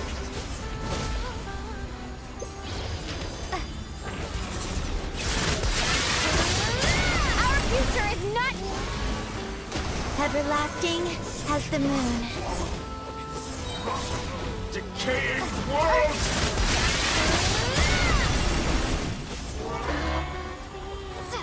Only I could have shaped the new world. Only I.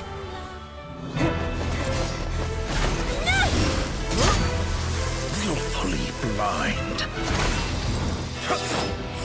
How can you be so satisfied with your fate?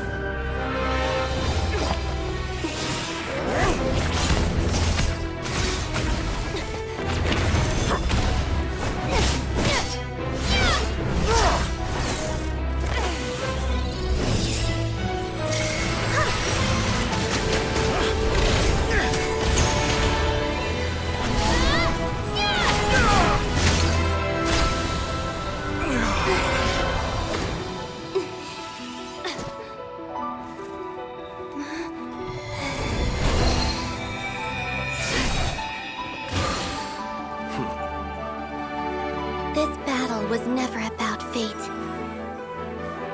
It's about friends, family, and the home you stole from them. So dull. Only the weak rely on each other for comfort. You shall see. Once I transcend fate, you will be nothing but fodder for my grand experiment! That will never happen.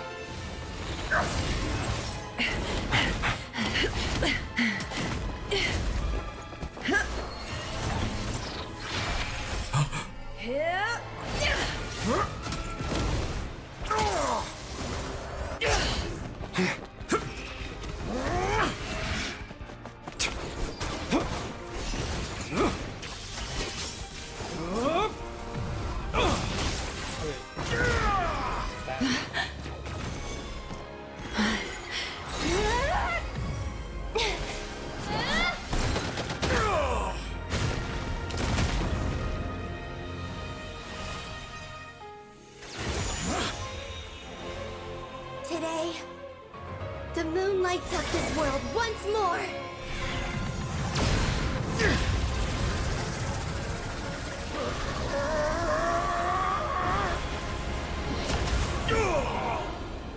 This loathsome world.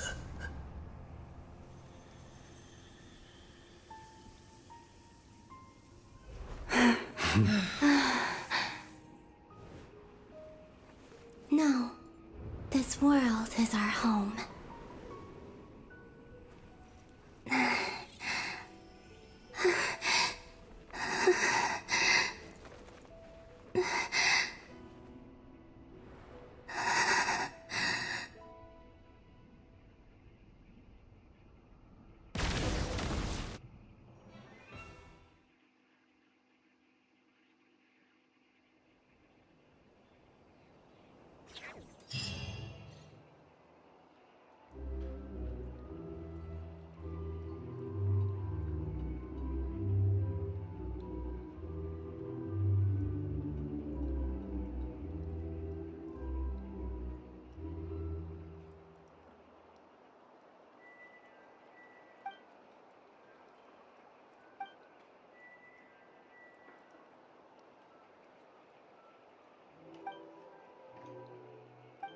No, you're doing it wrong.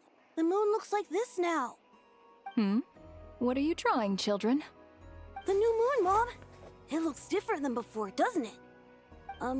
Also... Can I go buy a sugar sculpture today?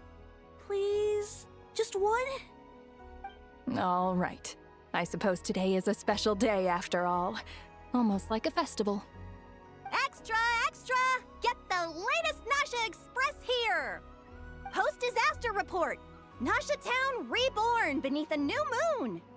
The voyage begins today! The future looks bright thanks to the League. Want a copy? I knew things would be different, but I didn't think that would include the moon. They say a new moon goddess has been born. A new moon goddess? Who's saying that? The Frost Moon Scions? I guess so.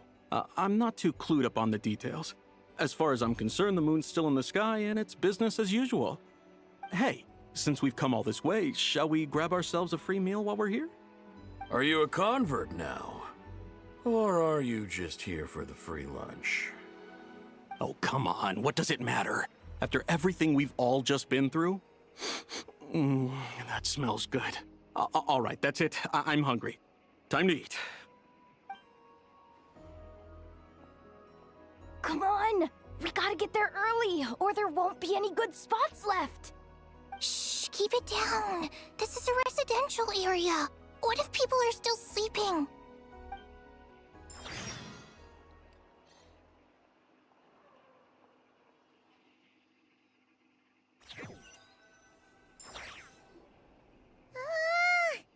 Why is it so noisy outside?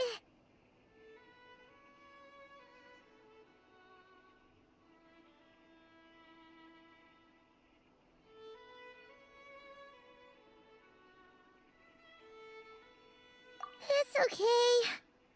Paimon was pretty much awake anyway. It's been so long since we last had a chance to relax, huh? Feels like time is moving slower than usual. What about you? Did you rest well?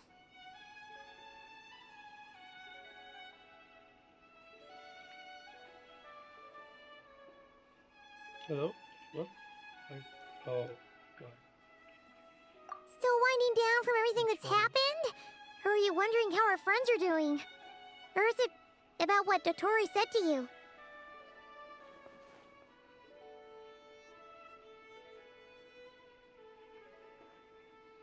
Okay, if you say so.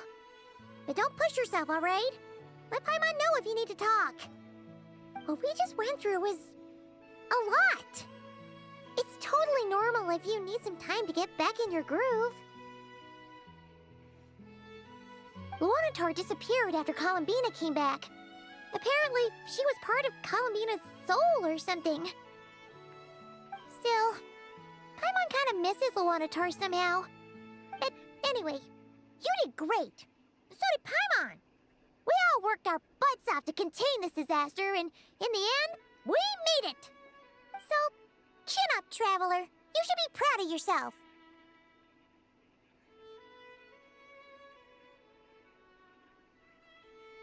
Hey, don't poke fun. You should be glad that Paimon's growing as a person.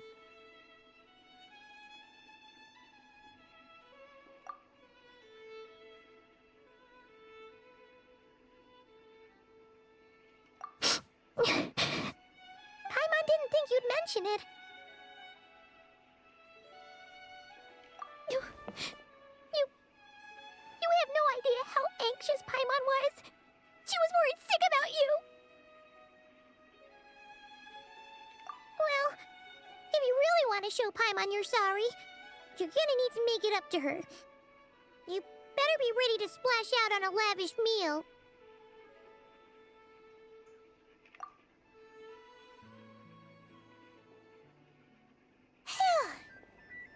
Okay.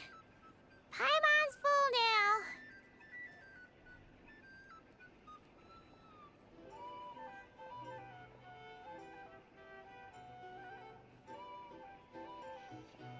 Huh? Oh, well... Hey there, Traveler and Paimon! Good morning! for some breakfast? Oh, I've already eaten. Just need some water. I was mostly worried you might forget what day it was today. So, I came over to remind you. Careful there, Paimon. Too much food will make you drowsy. Don't let anyone catch you hiding at the back and nodding off during the League meeting. You should probably be saying that to Aino. She's the baby of the group, if anyone. True. You know, I'm surprised that all these competing groups are actually coming together to try to solve things together. Definitely a first for Nodcry. Well, nothing like a region-wide calamity to bring people together. After that, surely even the most self-interested people have to realize that going it alone isn't worth the risk, right? Try telling Boss Neff that. She's not exactly convinced that people are gonna get with the program. Really? But if she's so pessimistic about it, why'd she agree to be the Curatorium's representative in the League? Probably 'cause even though Unity sounds like a pretty far-fetched idea, the benefits it would bring make it worth a shot. I think things will work out, though. I swear, Nodcry feels like one big family now with everything that's happened. More than it used to, anyway. Paimon's with you on that one. And it seems like plenty of other people agree, too. Just listen to the bustling streets. All right. Everyone's been rebuilding these last 2 weeks, and the evacuees have been coming back in droves. Life's slowly returning back to normal. Which means my workload's probably gonna shoot back up. Were you about to head out? There's still some time before the ceremony begins, you know. Yeah, we were gonna take a stroll around the square and say hi to some friends first. Sounds good. See you later then.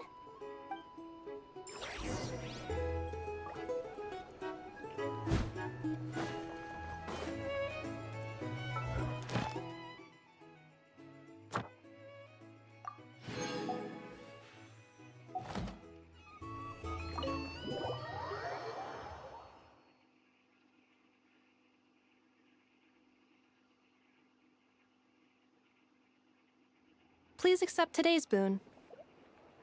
Have a nice day. Are Paimon's eyes deceiving her? Or is that Inefa handing out food for the Frost Moon Scions? Hello there. Would you like a feast of the moon, along with some snacks of the day? So, what's new, Inefa? It was only a few days ago when we last saw you, but it looks like you've joined the Frost Moon Scions in that time. And Aino too?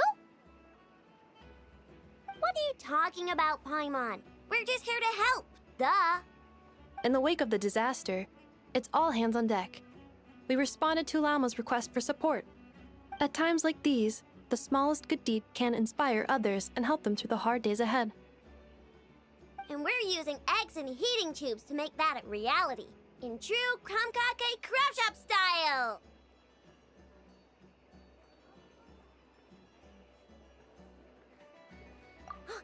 Enough! Did you hear that? The Traveler said I did good.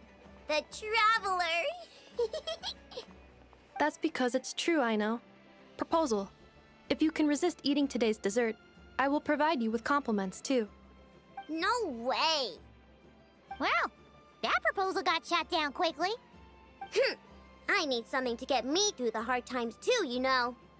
Mom! Yes, dear. Go right ahead. Excuse me. Could I take a photo with the robot lady? She helped us get safely out of Nodcry, and she helped us get back home too. She's the best. Of course she is!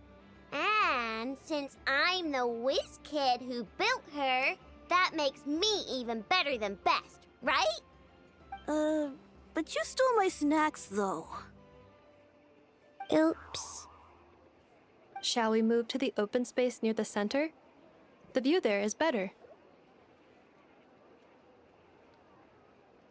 Thank you!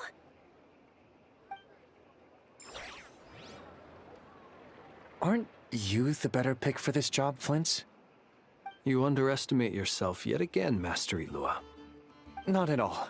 I rarely come by Nasha Town. I don't know any of the big shots here. All in good time. Socializing is a step-by-step journey. But you're much further ahead on that road, aren't you? You're not seeing the full picture. You know the truth now. My friends do not understand my habits. There is no question about it. The Lightkeepers need a representative in the League. Someone who is upright, cares about other people, and can realize their self-worth through group action. You say it like you wouldn't make the cut. I am most flattered that you think I would. Sigh a little less, Master Ilua, and have more faith in yourself. All the Lightkeepers agree that you're a very promising young man. That is precisely why Starshina and Nikita felt safe delegating such important work to you. I'm sure we all also agree that we would sooner die of dehydration than manage to wrangle anything out of you in a discussion. My apologies. I am not in the habit of bringing water with me when I go out. Whatever. I'll take the job. By the way, who else is part of this? Oh, it's quite the who's who of Nodcry. There's the Moon Chanter of the Frostmoon Scions, the boss of the Curatorium of Secrets, a representative of the Voynich Guild, and even someone from the adorable Kromkake craft shop. I'm sure you will find speaking with them to be a genuine pleasure. If you say so. I've never done this work before, so I'm honestly a little scared of making mistakes. But I'll do it. Not only is it our duty as Lightkeepers, but because I want to make Nodcry a more welcoming place. An admirable attitude to take. The beacons are lit, Ilua. We're but one step away from breaking through the blizzard. We have the chance to band together and build our shared homeland into an Elysium. This is unprecedented for Nodcry. An opportunity not to be missed. Yeah. You're right. I'll do my best. Quite a few familiar faces have arrived. Let's go, shall we?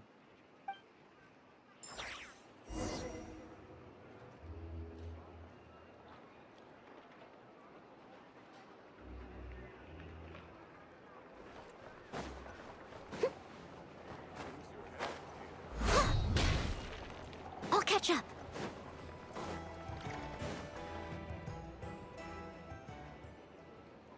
Wow! Everyone's here! You seem well rested. I know no one's asked, but I'm sure you all want to know, so let me just say, we're doing great. Thanks.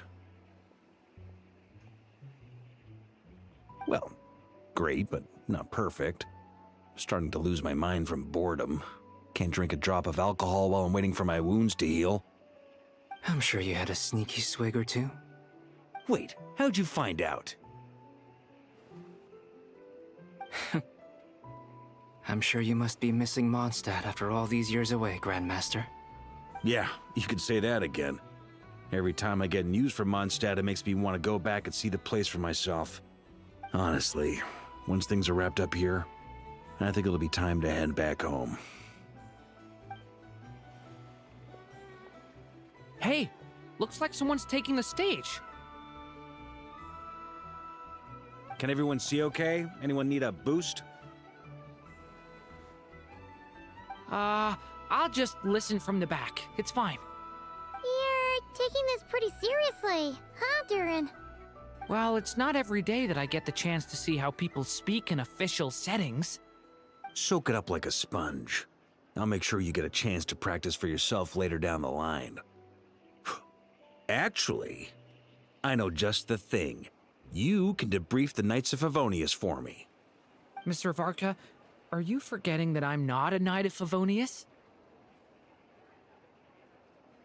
I can knight you. Any particular title you'd like? Is he joking? I really can't tell. You'll have to figure this one out for yourself. It'll be a good learning experience. It is my honor to host the opening ceremony for the League, and to have this opportunity to speak to you all in my capacity as Voynich Guild representative. Could this person also have been pushed onto the big stage by the real big shots? Guess I'm not the only one then. We come here today, having weathered the trials and hardships of yesterday, and having learned from them the importance of unity and cooperation. All right, here we go. Uh-oh, looks like Aino's off in Dreamland already. Wait, Boss is looking kinda drowsy too. What's up with her? Come on, get this speech over with already. Nodcry is our home, the land we rely on for survival. And as we chart a course for the future, may we persevere through the storms ahead as we sail towards a new era of prosperity, freedom, and hope.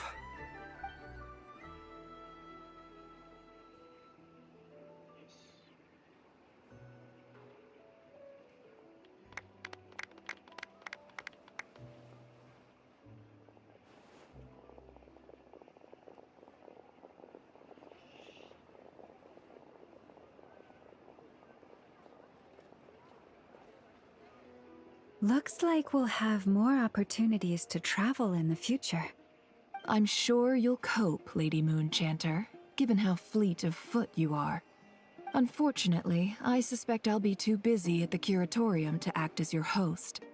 We have a busy schedule, not to mention an international network of contacts to manage. It'll be all right. I'll just check your schedule with Yehoda well in advance. And if she's not available, I can simply ask Ashru. You... So giving my employees extra workload isn't enough for you? You're really going to drag my cat into this too? I thought you'd approve. Aren't you forever increasing your employees' workloads? That's a bold statement. Are all the Frostmoon Scions feeling more audacious now that your moon goddess has returned? Columbina's return has brought joy to all who care about her. That includes both you and me. As for the Frostmoon Scions, we are learning how to thrive independently, without relying on the moon goddess. It is up to us to make our home a more livable place. Joining the League is one of the steps we are trying towards that end. I like the word try. It's nice and non-committal. You can opt out at any time and still say you tried. You don't see a bright future for the Frostmoon Scions? Or did you mean the League? I'm just not as optimistic as you. The Frostmoon Scions should count themselves lucky that they have a leader as stubborn and enterprising as you. But Nodcry's a big place, with all kinds of people. Most of them don't enjoy answering to a leader, or even listening to reason. Well, that's where you and your methods come in. Unless the Curatorium of Secrets is only here for appearances. For now, yes. And that won't change until this venture becomes worth my while. What would make it worth your while? Getting out more than I put in. Right now, I'd barely break even, but I'll grant that it's a good start for Nodcry. Then maybe it's worth a try. All right, you can stop now. Or do I have to join the Frostmoon Scions before you'll get off my back? You'd be very welcome to join us. Hey, you two! Congrats on all your hard work! What are you chatting about? Nefer was trying to dissuade me from adding to her employees' workload. Also, she's considering joining the Frostmoon Scions. Sorry, what? Your conversations are always the most interesting.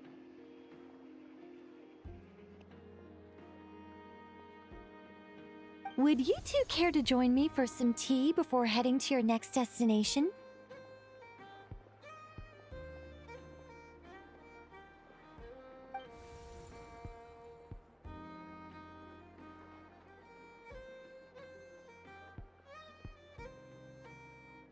Nicole? Wait, where are show up today? Sadly not. I'm otherwise occupied right now. I'm sorry, Paimon. I can hear how disappointed you are. If it's any consolation, let me say that how things appear on the surface is a far cry from what they are at their core. Perhaps you'll feel better if you focus on the fact you have a special line of communication with the great mage herself. Okay? Has something happened? No, or not yet, anyway. Well, that's not ominous at all. Not for the time being. Just think of this as a general check-in to make sure this communication system is still running smoothly. Besides, it's good to chat once in a while if we want to maintain our friendship. You could've just said so. Paimon got all worked up for nothing. Still, the best friendships are built through face-to-face interaction, you know. It's never gonna stop being weird having tea with you when you're not there and just talking to thin air. All right, fair point. I'll bear that in mind for next time. Yeah. Any update on that crisis at the world's borders? Alice just informed me that they had their work cut out for them. And now everyone's thoroughly exhausted. But they did finally get things back under control. Still, we can't let our guard down yet. The disruption caused by this disaster has made Teyvat easier to detect from the outside universe. She plans to wait for things to stabilize, then reschedule her Mondstadt vacation plans. As for me, I agree with Hat Guy's perspective. This is a time when many new variables are emerging, and the situation is changing constantly. Plus, most of this change is for the worse. We have to remain vigilant and ensure that the embers of chaos are not rekindled. I did notice that the energy in Nodcry changed somewhat after the War of Funerary Flame, but since it was still aligned with the Light Realm, I never gave it a second thought. It looks like I'll have to examine the connections between phenomena I observe more closely in the future. Just doing my duty. It's more or less second nature by now. Of course. To give you the full picture, I'd have to start with the substance from which angels were formed. Never mind. Paimon's right. Showing off my knowledge would be much more satisfying in person. By the way, you did receive the gifts from the Hexen Circle, yes? I'm not trying to claim credit or anything, but my pride demands that I at least mention it. They're quite similar to the protective talisman that Alice gave Dory, but with some very special enhancements. Oh! So that's what kept our friends safe when Dotori trapped them. Indeed. We went to great lengths to make sure they were invisible to his eyes.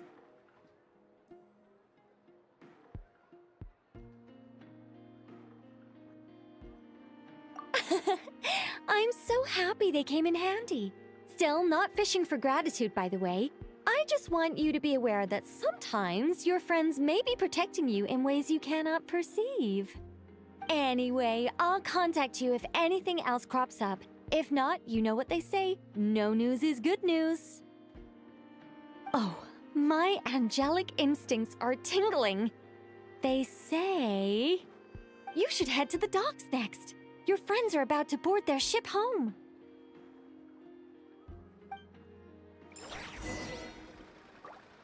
The people here somehow seem even freer than those in Mondstadt.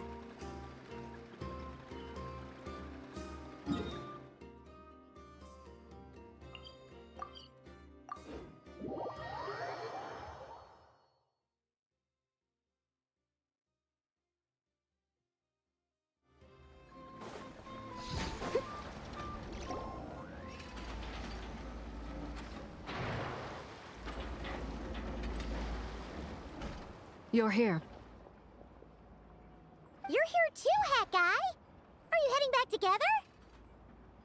No. I'm bound for Sumeru, and she for Fontaine. We just happened to cross paths at the harbor. Everything seems fine.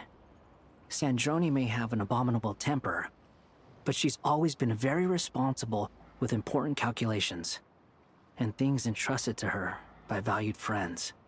You always speak as if you know us inside out, Mr. Hat Guy. Maybe I'm just a good judge of character. I certainly hope that's all there is to it. Regardless, you have been a significant help in this matter. For that, you have my gratitude. I didn't do anything special. Sandrone's the one who completed a seemingly impossible formula and turned the tide of the entire battle, even giving her life in the process. She's the one we should be thanking. Even we were unaware that Sandrone had hidden the real formula inside Polonia's body. She managed to fool Dottore into thinking the formula was running in her system by installing an identical-looking decoy within her. She probably realized that she didn't have the strength to stop Dottore. But this way, she could at least get him to lower his guard. She always worked like that. Always had a backup plan.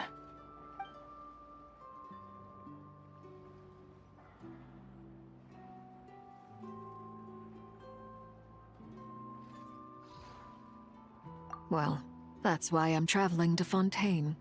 She made a request of me long ago, and the time has come to fulfill it. Think of it as her will. She said that should she ever fail in a mission, she'd like me to deliver her core and Polonia's to the Fontaine Research Institute. She also mentioned that she had made arrangements for people there to set her affairs in order. Some of her personal effects, such as her notes, were left to me. I've decided to take them back to the House of the Hearth, for safekeeping primarily, but also as mementos, I suppose. However, there is one book among them that I'd like to leave in your care. I'll have someone deliver it to your residence at the flagship at a later date. No, I was specifically warned not to tell her. This is her last wish, and I will abide by it.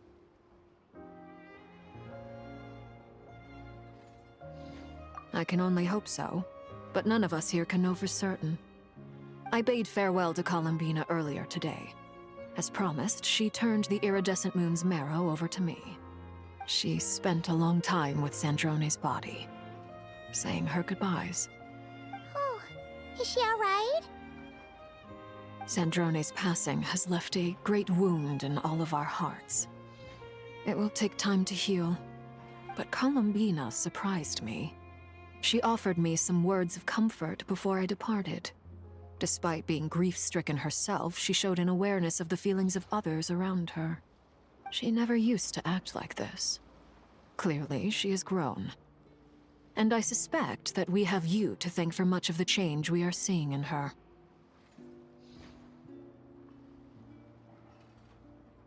Huh. After these recent events, the Tsaritsa has revoked the Pale Star Edict. Snezhnaya now realizes that the arrest warrant for Columbina was just a ploy by Dottore, who coveted her powers.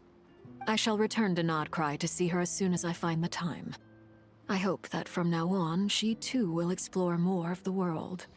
Columbina Hyposelenia's journey is only beginning. My ship is here. Traveler, Paimon, we shall meet again.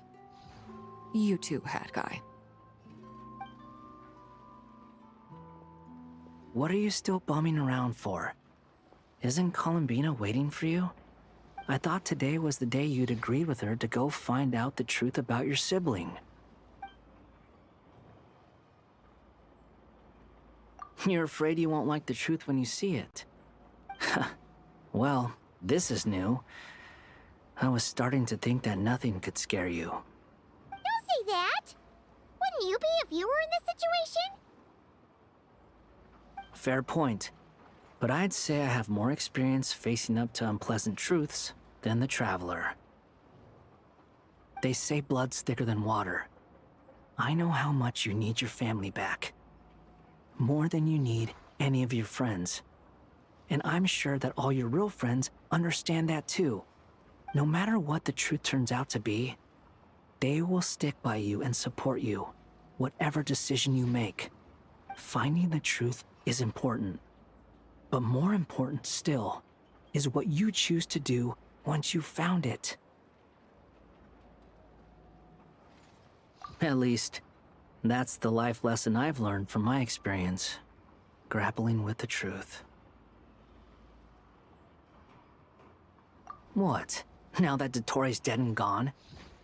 A little, I guess. But it hasn't solved everything.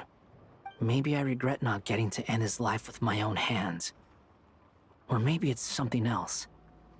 But for whatever reason, I still feel like I have a chip on my shoulder. Either way, I'm going back to Sumeru. Lesser Lord Kusanali is gonna need help dealing with all the chaos Dottori left in his wake. Not just from this incident, but everything he did in the past, too.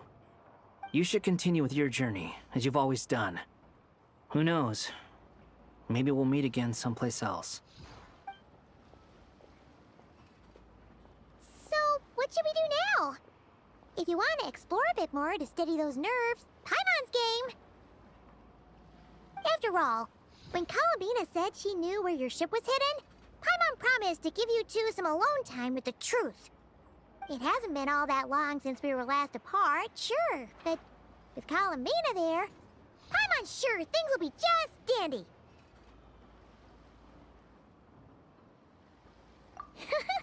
Ain't no biggie.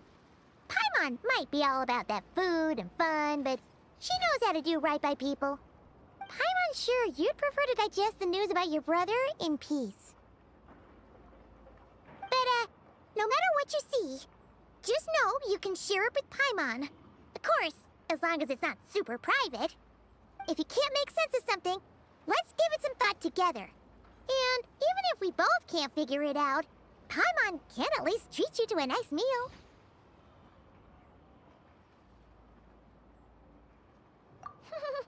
Glad to hear it. Feel better now? Alrighty. Next up, time to meet with Columbina.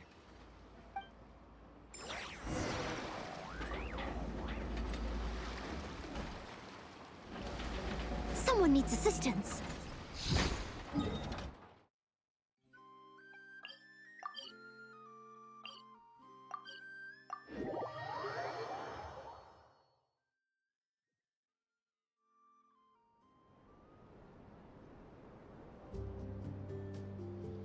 Columbina, we're here!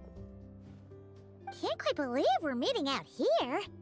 We've gotten used to walking over to Silvermoon Hall whenever we go see you. Well, you're still welcome to go there whenever you want to see me. It's just, now that it's all over, I've decided to make some changes. Try and fit in with the Frostmoon Scions, like Lama suggested.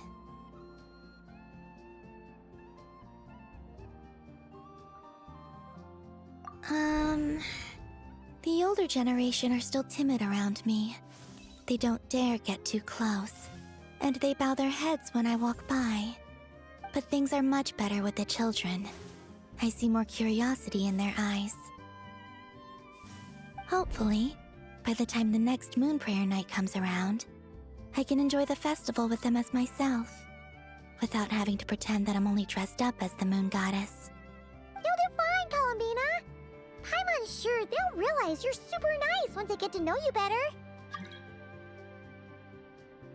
You really think so? When we first met, you thought I was a little up in the clouds. We were just starting out then, come on! So Lama told you, huh? I'm only teasing. I know that I have you to thank for pulling me back down to solid ground. It feels good to finally stand firm on the earth where I was born. Oh, that's great!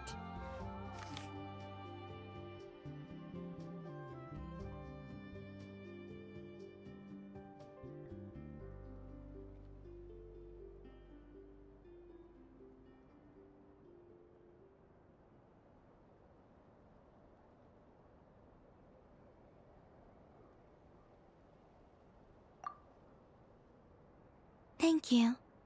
I'll make sure not to lose it this time. Well then, are you ready? Ether. What happened to our spaceship back then? Why did you leave? It's time to learn the truth at last. I'm ready as I'll ever be. Good. Then let me open the way for you.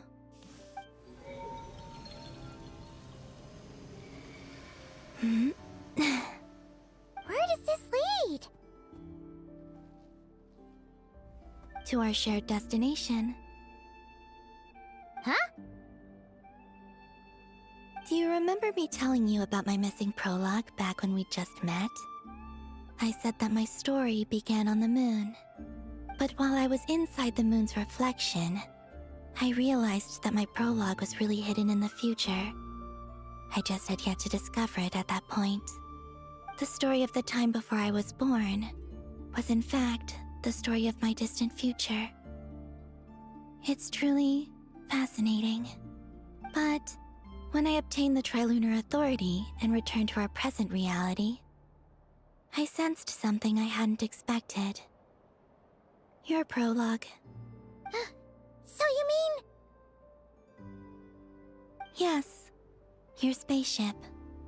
All this time, it has been hidden on the Frost Moon, which lay beyond the sky.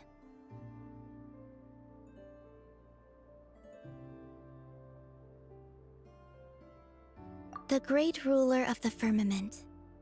The heavenly principles. Wait, them? Why would they do that?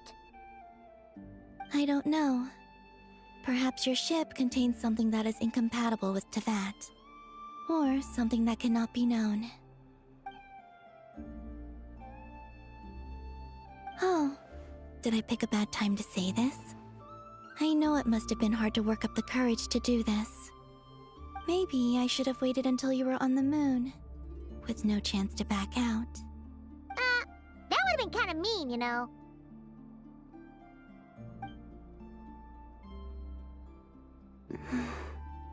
Take me there. Oh? Whatever is hiding in that ship, it belongs to me and Ether. Those memories belong to us. No one else has the right to decide whether I should or shouldn't know about it. Not even the heavenly principles. Very well. Then let's go. You two take care, alright? And don't forget to come back soon! Rest assured, Paimon. We will. Traveler, after you. Thinking about the story that we'll find hidden on the moon? Yes. And hoping that it has a happy ending. Stories like that don't exist, you know? You don't believe in happy endings? I don't believe in endings.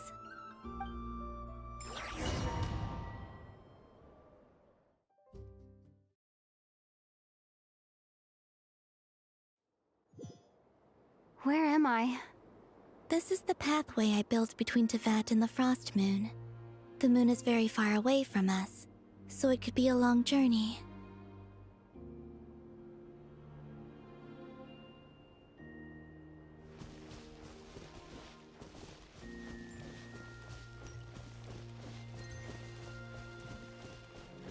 After I obtained the Trilunar Authority, I unwittingly saw past events from many of my friends' lives. One was Lauma. She was so young when they chose her to be the Moon Chanter. From then on, the Frost Moon Scions looked to her to bring messages from their goddess. But, for better or worse, I had left Hisi Island before she was ever born. It was not until much, much later that she met me. I think it's for the best. Because of the way things turned out, you had the opportunity to become friends. You're right. In that sense, I think we were both very lucky.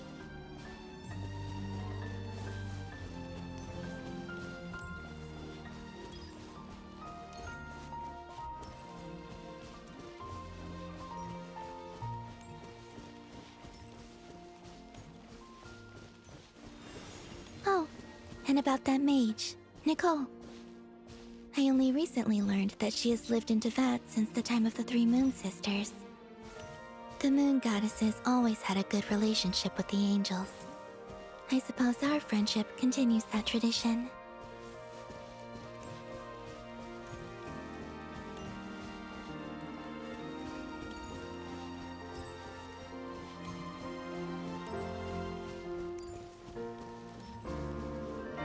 And then there's Sandrone. I never knew that much about her, beyond the fact that she was created by someone called the Lord Artificer. She, too, suffered for a long time before joining the Fatui.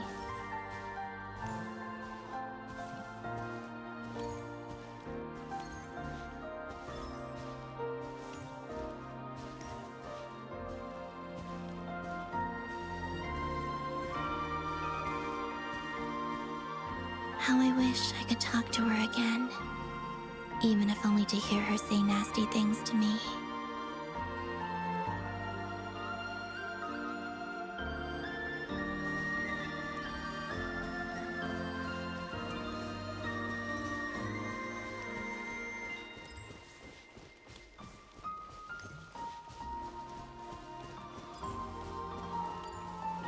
Also, I saw your siblings' story. I'm afraid I didn't see much. It seems that he rarely came to the surface, where the moonlight shines. But I did notice that back when you first set out on your journey, he would often appear nearby, gazing at you from afar with a guilty look in his eyes. Ether. Let us speak no more of the past. I probably shouldn't reveal so much about my friends. It's not my place. Let the moonlight carry us forth. We are very close now.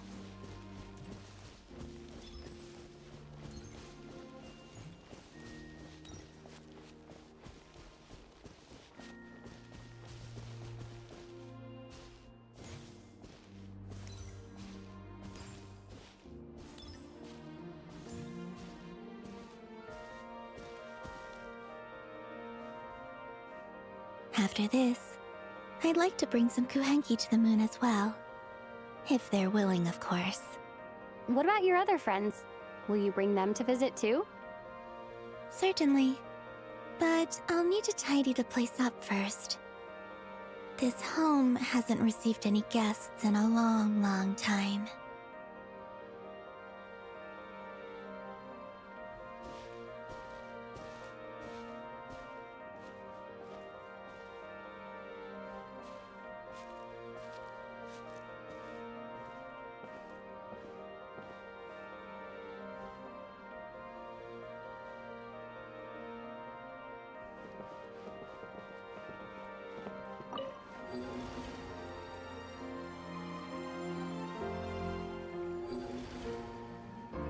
I remember writing something similar with you on Moon Prayer Night.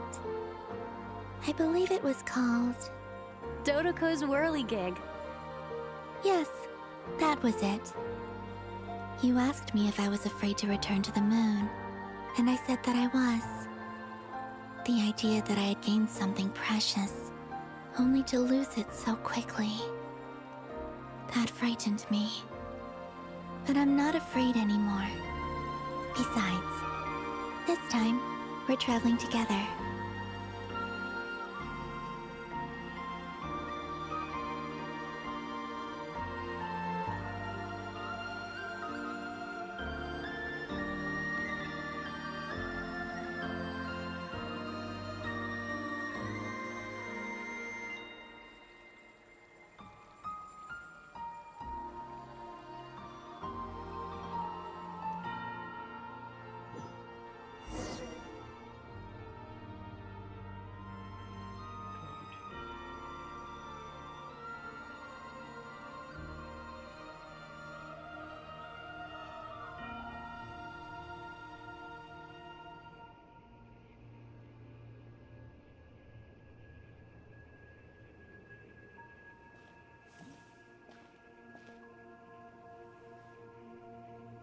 We're here.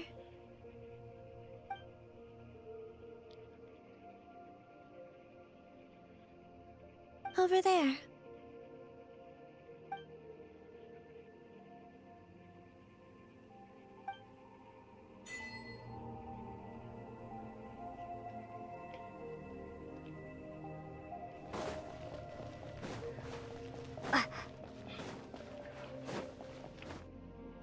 Hey. Autograph. Kind of.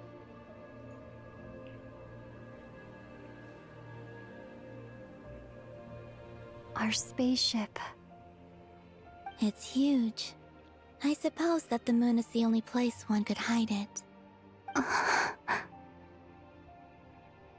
It'll be alright. Huh? The way you feel in this moment, I went through it too, on Moon Prayer Night. The door was right in front of me, but I struggled to find the courage to step through. Solitude for me once meant living a life in which even I was absent. Before I met you, that was the only life I knew. But that night, solitude meant throwing away the life I had gained after meeting all of you. Columbina. Go. Retrieve the part of your life that was once lost. Trust me, you will lose nothing by doing so. Look, Teyvat is right there. All of our friends are down there, waiting for us. You're right. Thanks, Columbina.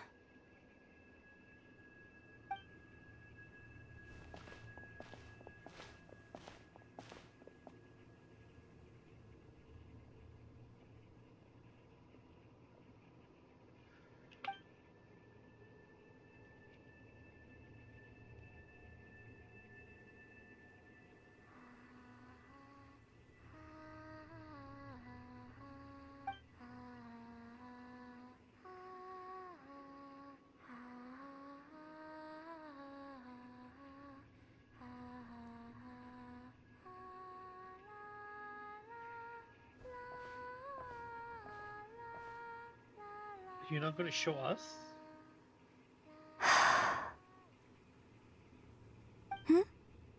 Finished? Yeah. Oh, fuck all the way off, dude. Why did you take your eye mask off? Well, since my return, I've decided to take more opportunities to see the world with my own eyes. Besides, I've always wondered how Teyvat looks from the moon. And what do you think? It's beautiful. I could spend a whole day here just gazing at it. What about you? What do you think of the truth you found? I haven't looked at another person's expression in a long time, but I think yours is saying it was neither good nor bad. Keep this up, and it won't be long before you give Nefer a run for her money.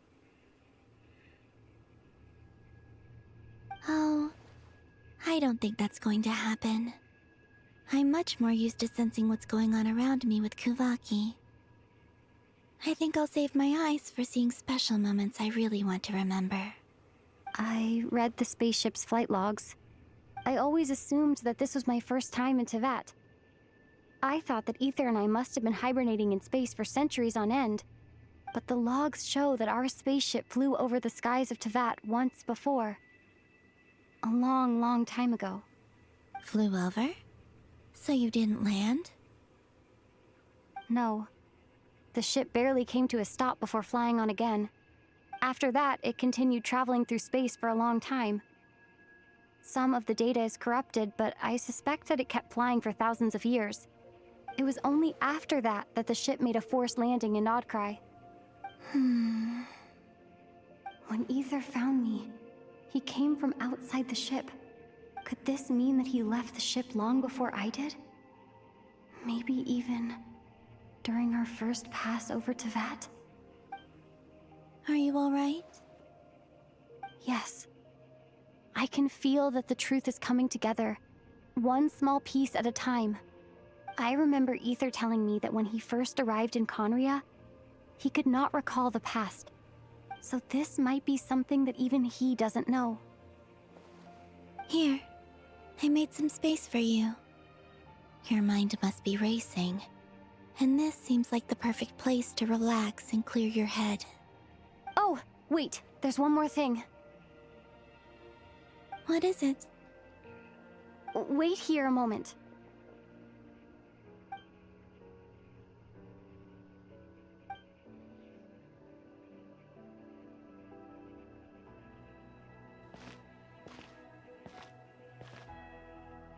Hey, Columbina.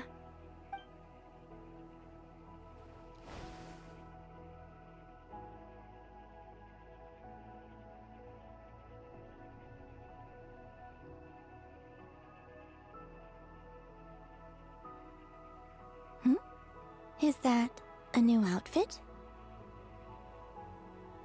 An old one, technically. It's been in a cabinet inside the ship this whole time. It's a matching pair with Ether's. He always liked this set more. Huh. I don't think there's a huge difference. Really? Yes. It's still the same you. You're the same person, no matter what clothes you wear. Only Columbina would make an observation like that. Traveler, do you consider Teyvat your home? Home is wherever Ether is. But then, after all the time I've spent here and everything I've been through, yes, I'd say it's my home. Would you change your answer if Teyvat changed appearance? I mean, if the truth about Teyvat turned out to be different than what you thought. I don't know. But I don't think so. The truth is not what matters most to me about Teyvat.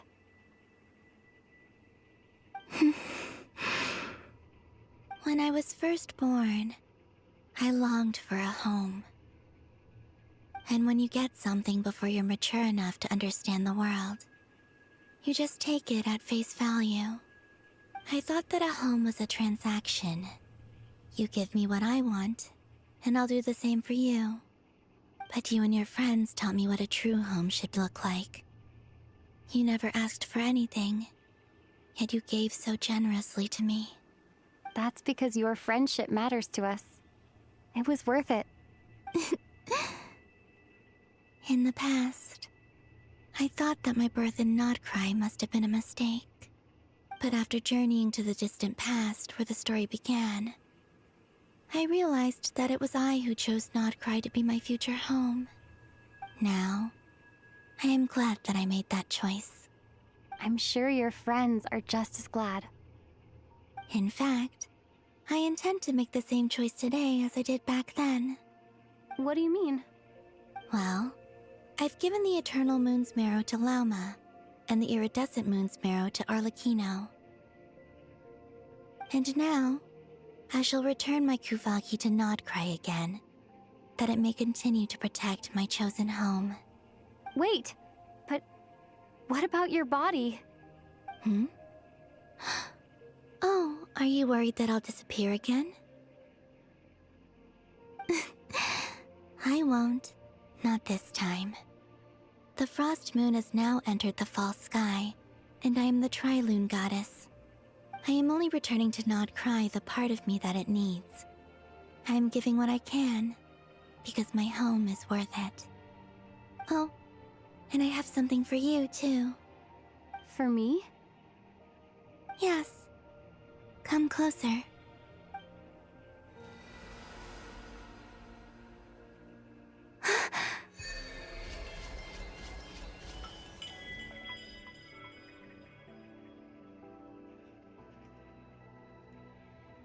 What was that? I lifted some of the restrictions this world placed on you. I trust this will help in your future adventures. My power. It feels like it's grown. I can use the elements more freely now. Thank you. This will be a great help.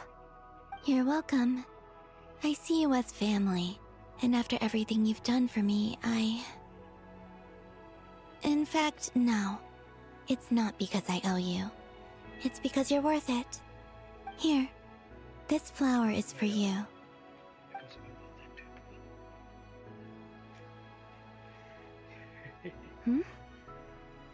Isn't this a moon prayer blossom?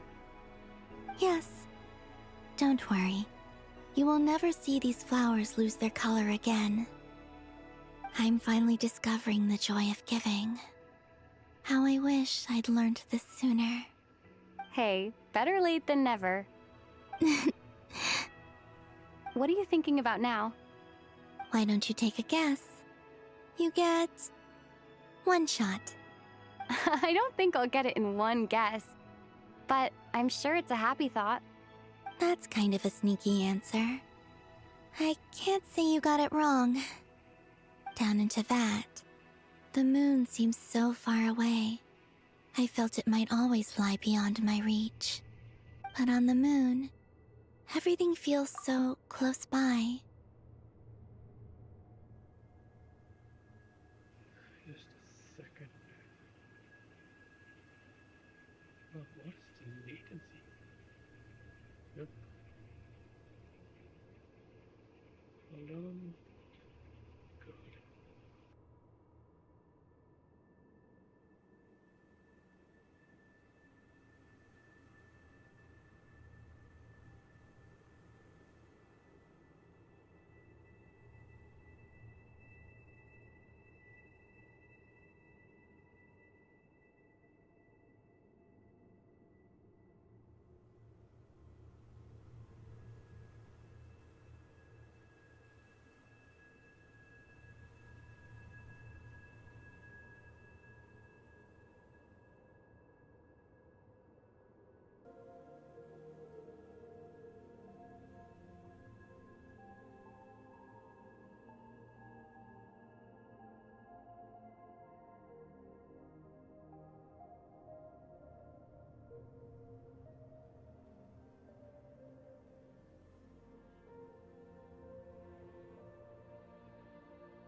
The haze that once enshrouded the skies has finally been dispersed. I feel like a traveler on a winter's night, starting a new chapter in my tale by the warmth of a bonfire.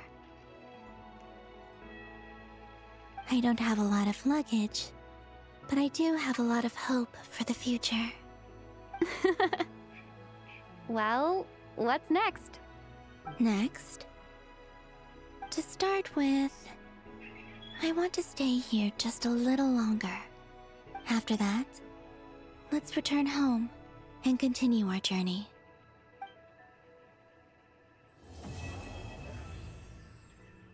Oh, well. Damn, okay, I thought this was gonna go on for a bit longer. These clothes bring back so many memories.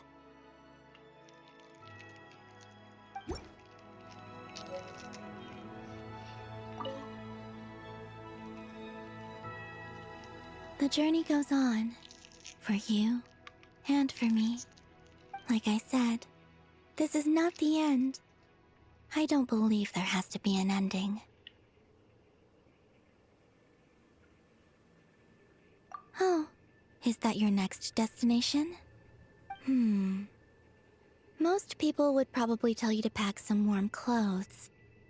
But I experience things differently than most people, so I can't know how cold it is. In fact, it is home to quite a wondrous heat source.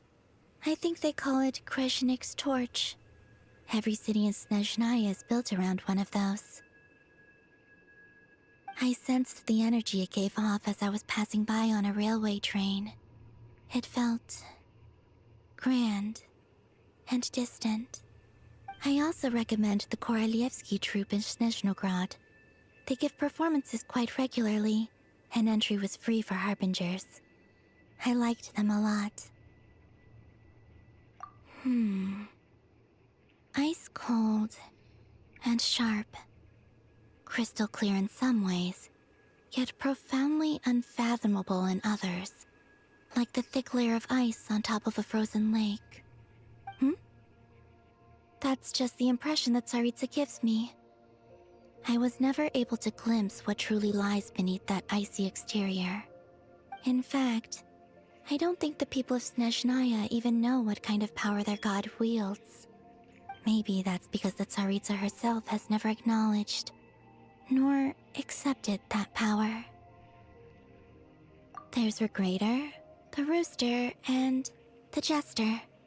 Between them, they control a lot of what happens in Snezhnaya, but I can never wrap my head around how exactly power is split between them.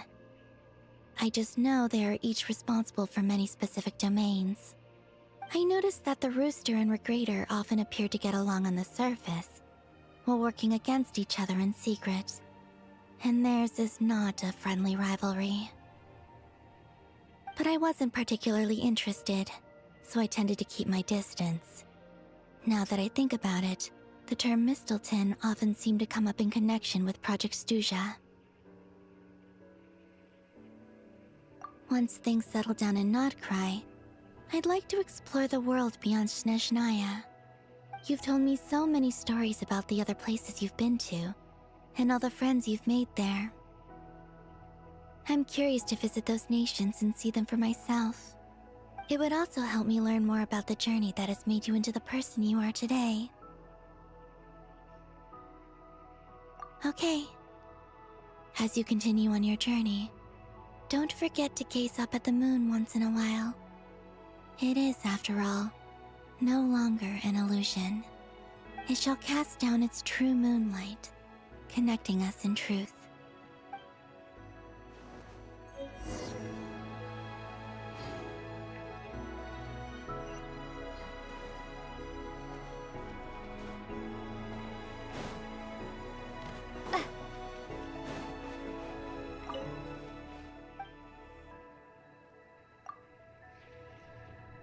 And then up and down.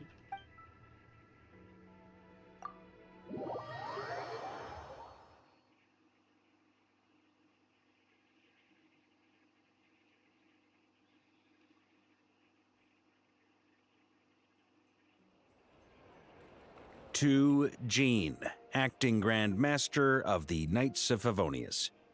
Ugh, this preamble is such a pain to write. It's probably high time we got rid of this acting business. I trust that Dern has updated you all on recent events. Hope we didn't worry you too much. The good news is, we managed to come together and put a stop to the Doctor's evil schemes. With that, I think it's safe to say that Notcry is finally out of the woods. As for the Fatui, not counting the Damselette, aka the Moon Goddess, who has left their organization, we found ourselves allied in this instance with both the Knave and Marionette. May she rest in peace. As ever, we find ourselves better off for making friends rather than enemies. But until we can ascertain the Tsaritsa's true intentions, the future remains uncertain. In a short while... Wait. How am I meant to surprise everyone if I tell them in a letter that I'm heading home? Well, that would be a huge waste. Okay, got it. I will begin sending the expeditionary team back home in waves.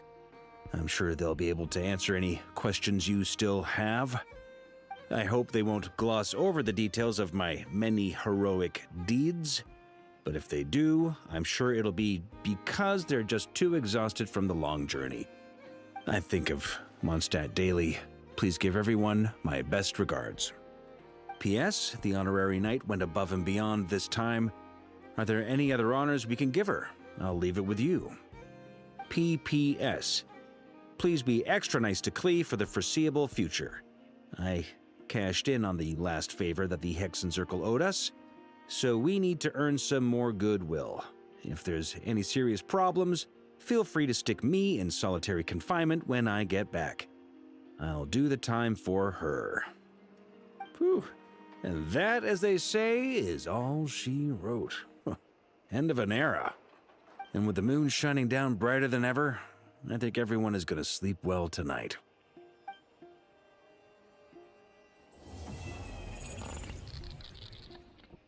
Oh.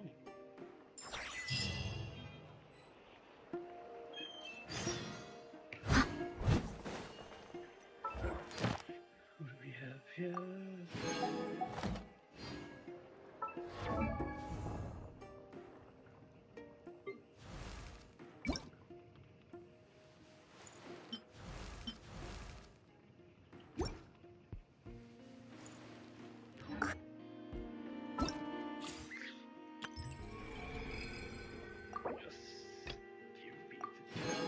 Level up materials.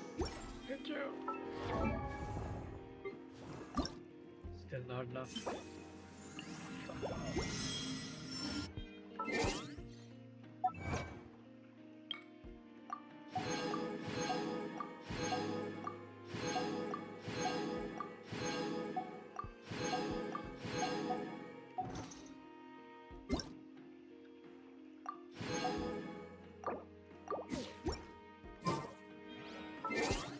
Okay, I think I'm done. That was the entirety of the Forge story. Thank God. Okay, so here for posterity. I'll see you guys later. I have a Monster Hunter video coming up. It's already done. I should have find a good thumbnail for it. Should be up soon. Yeah, see you guys next time. There's the end button.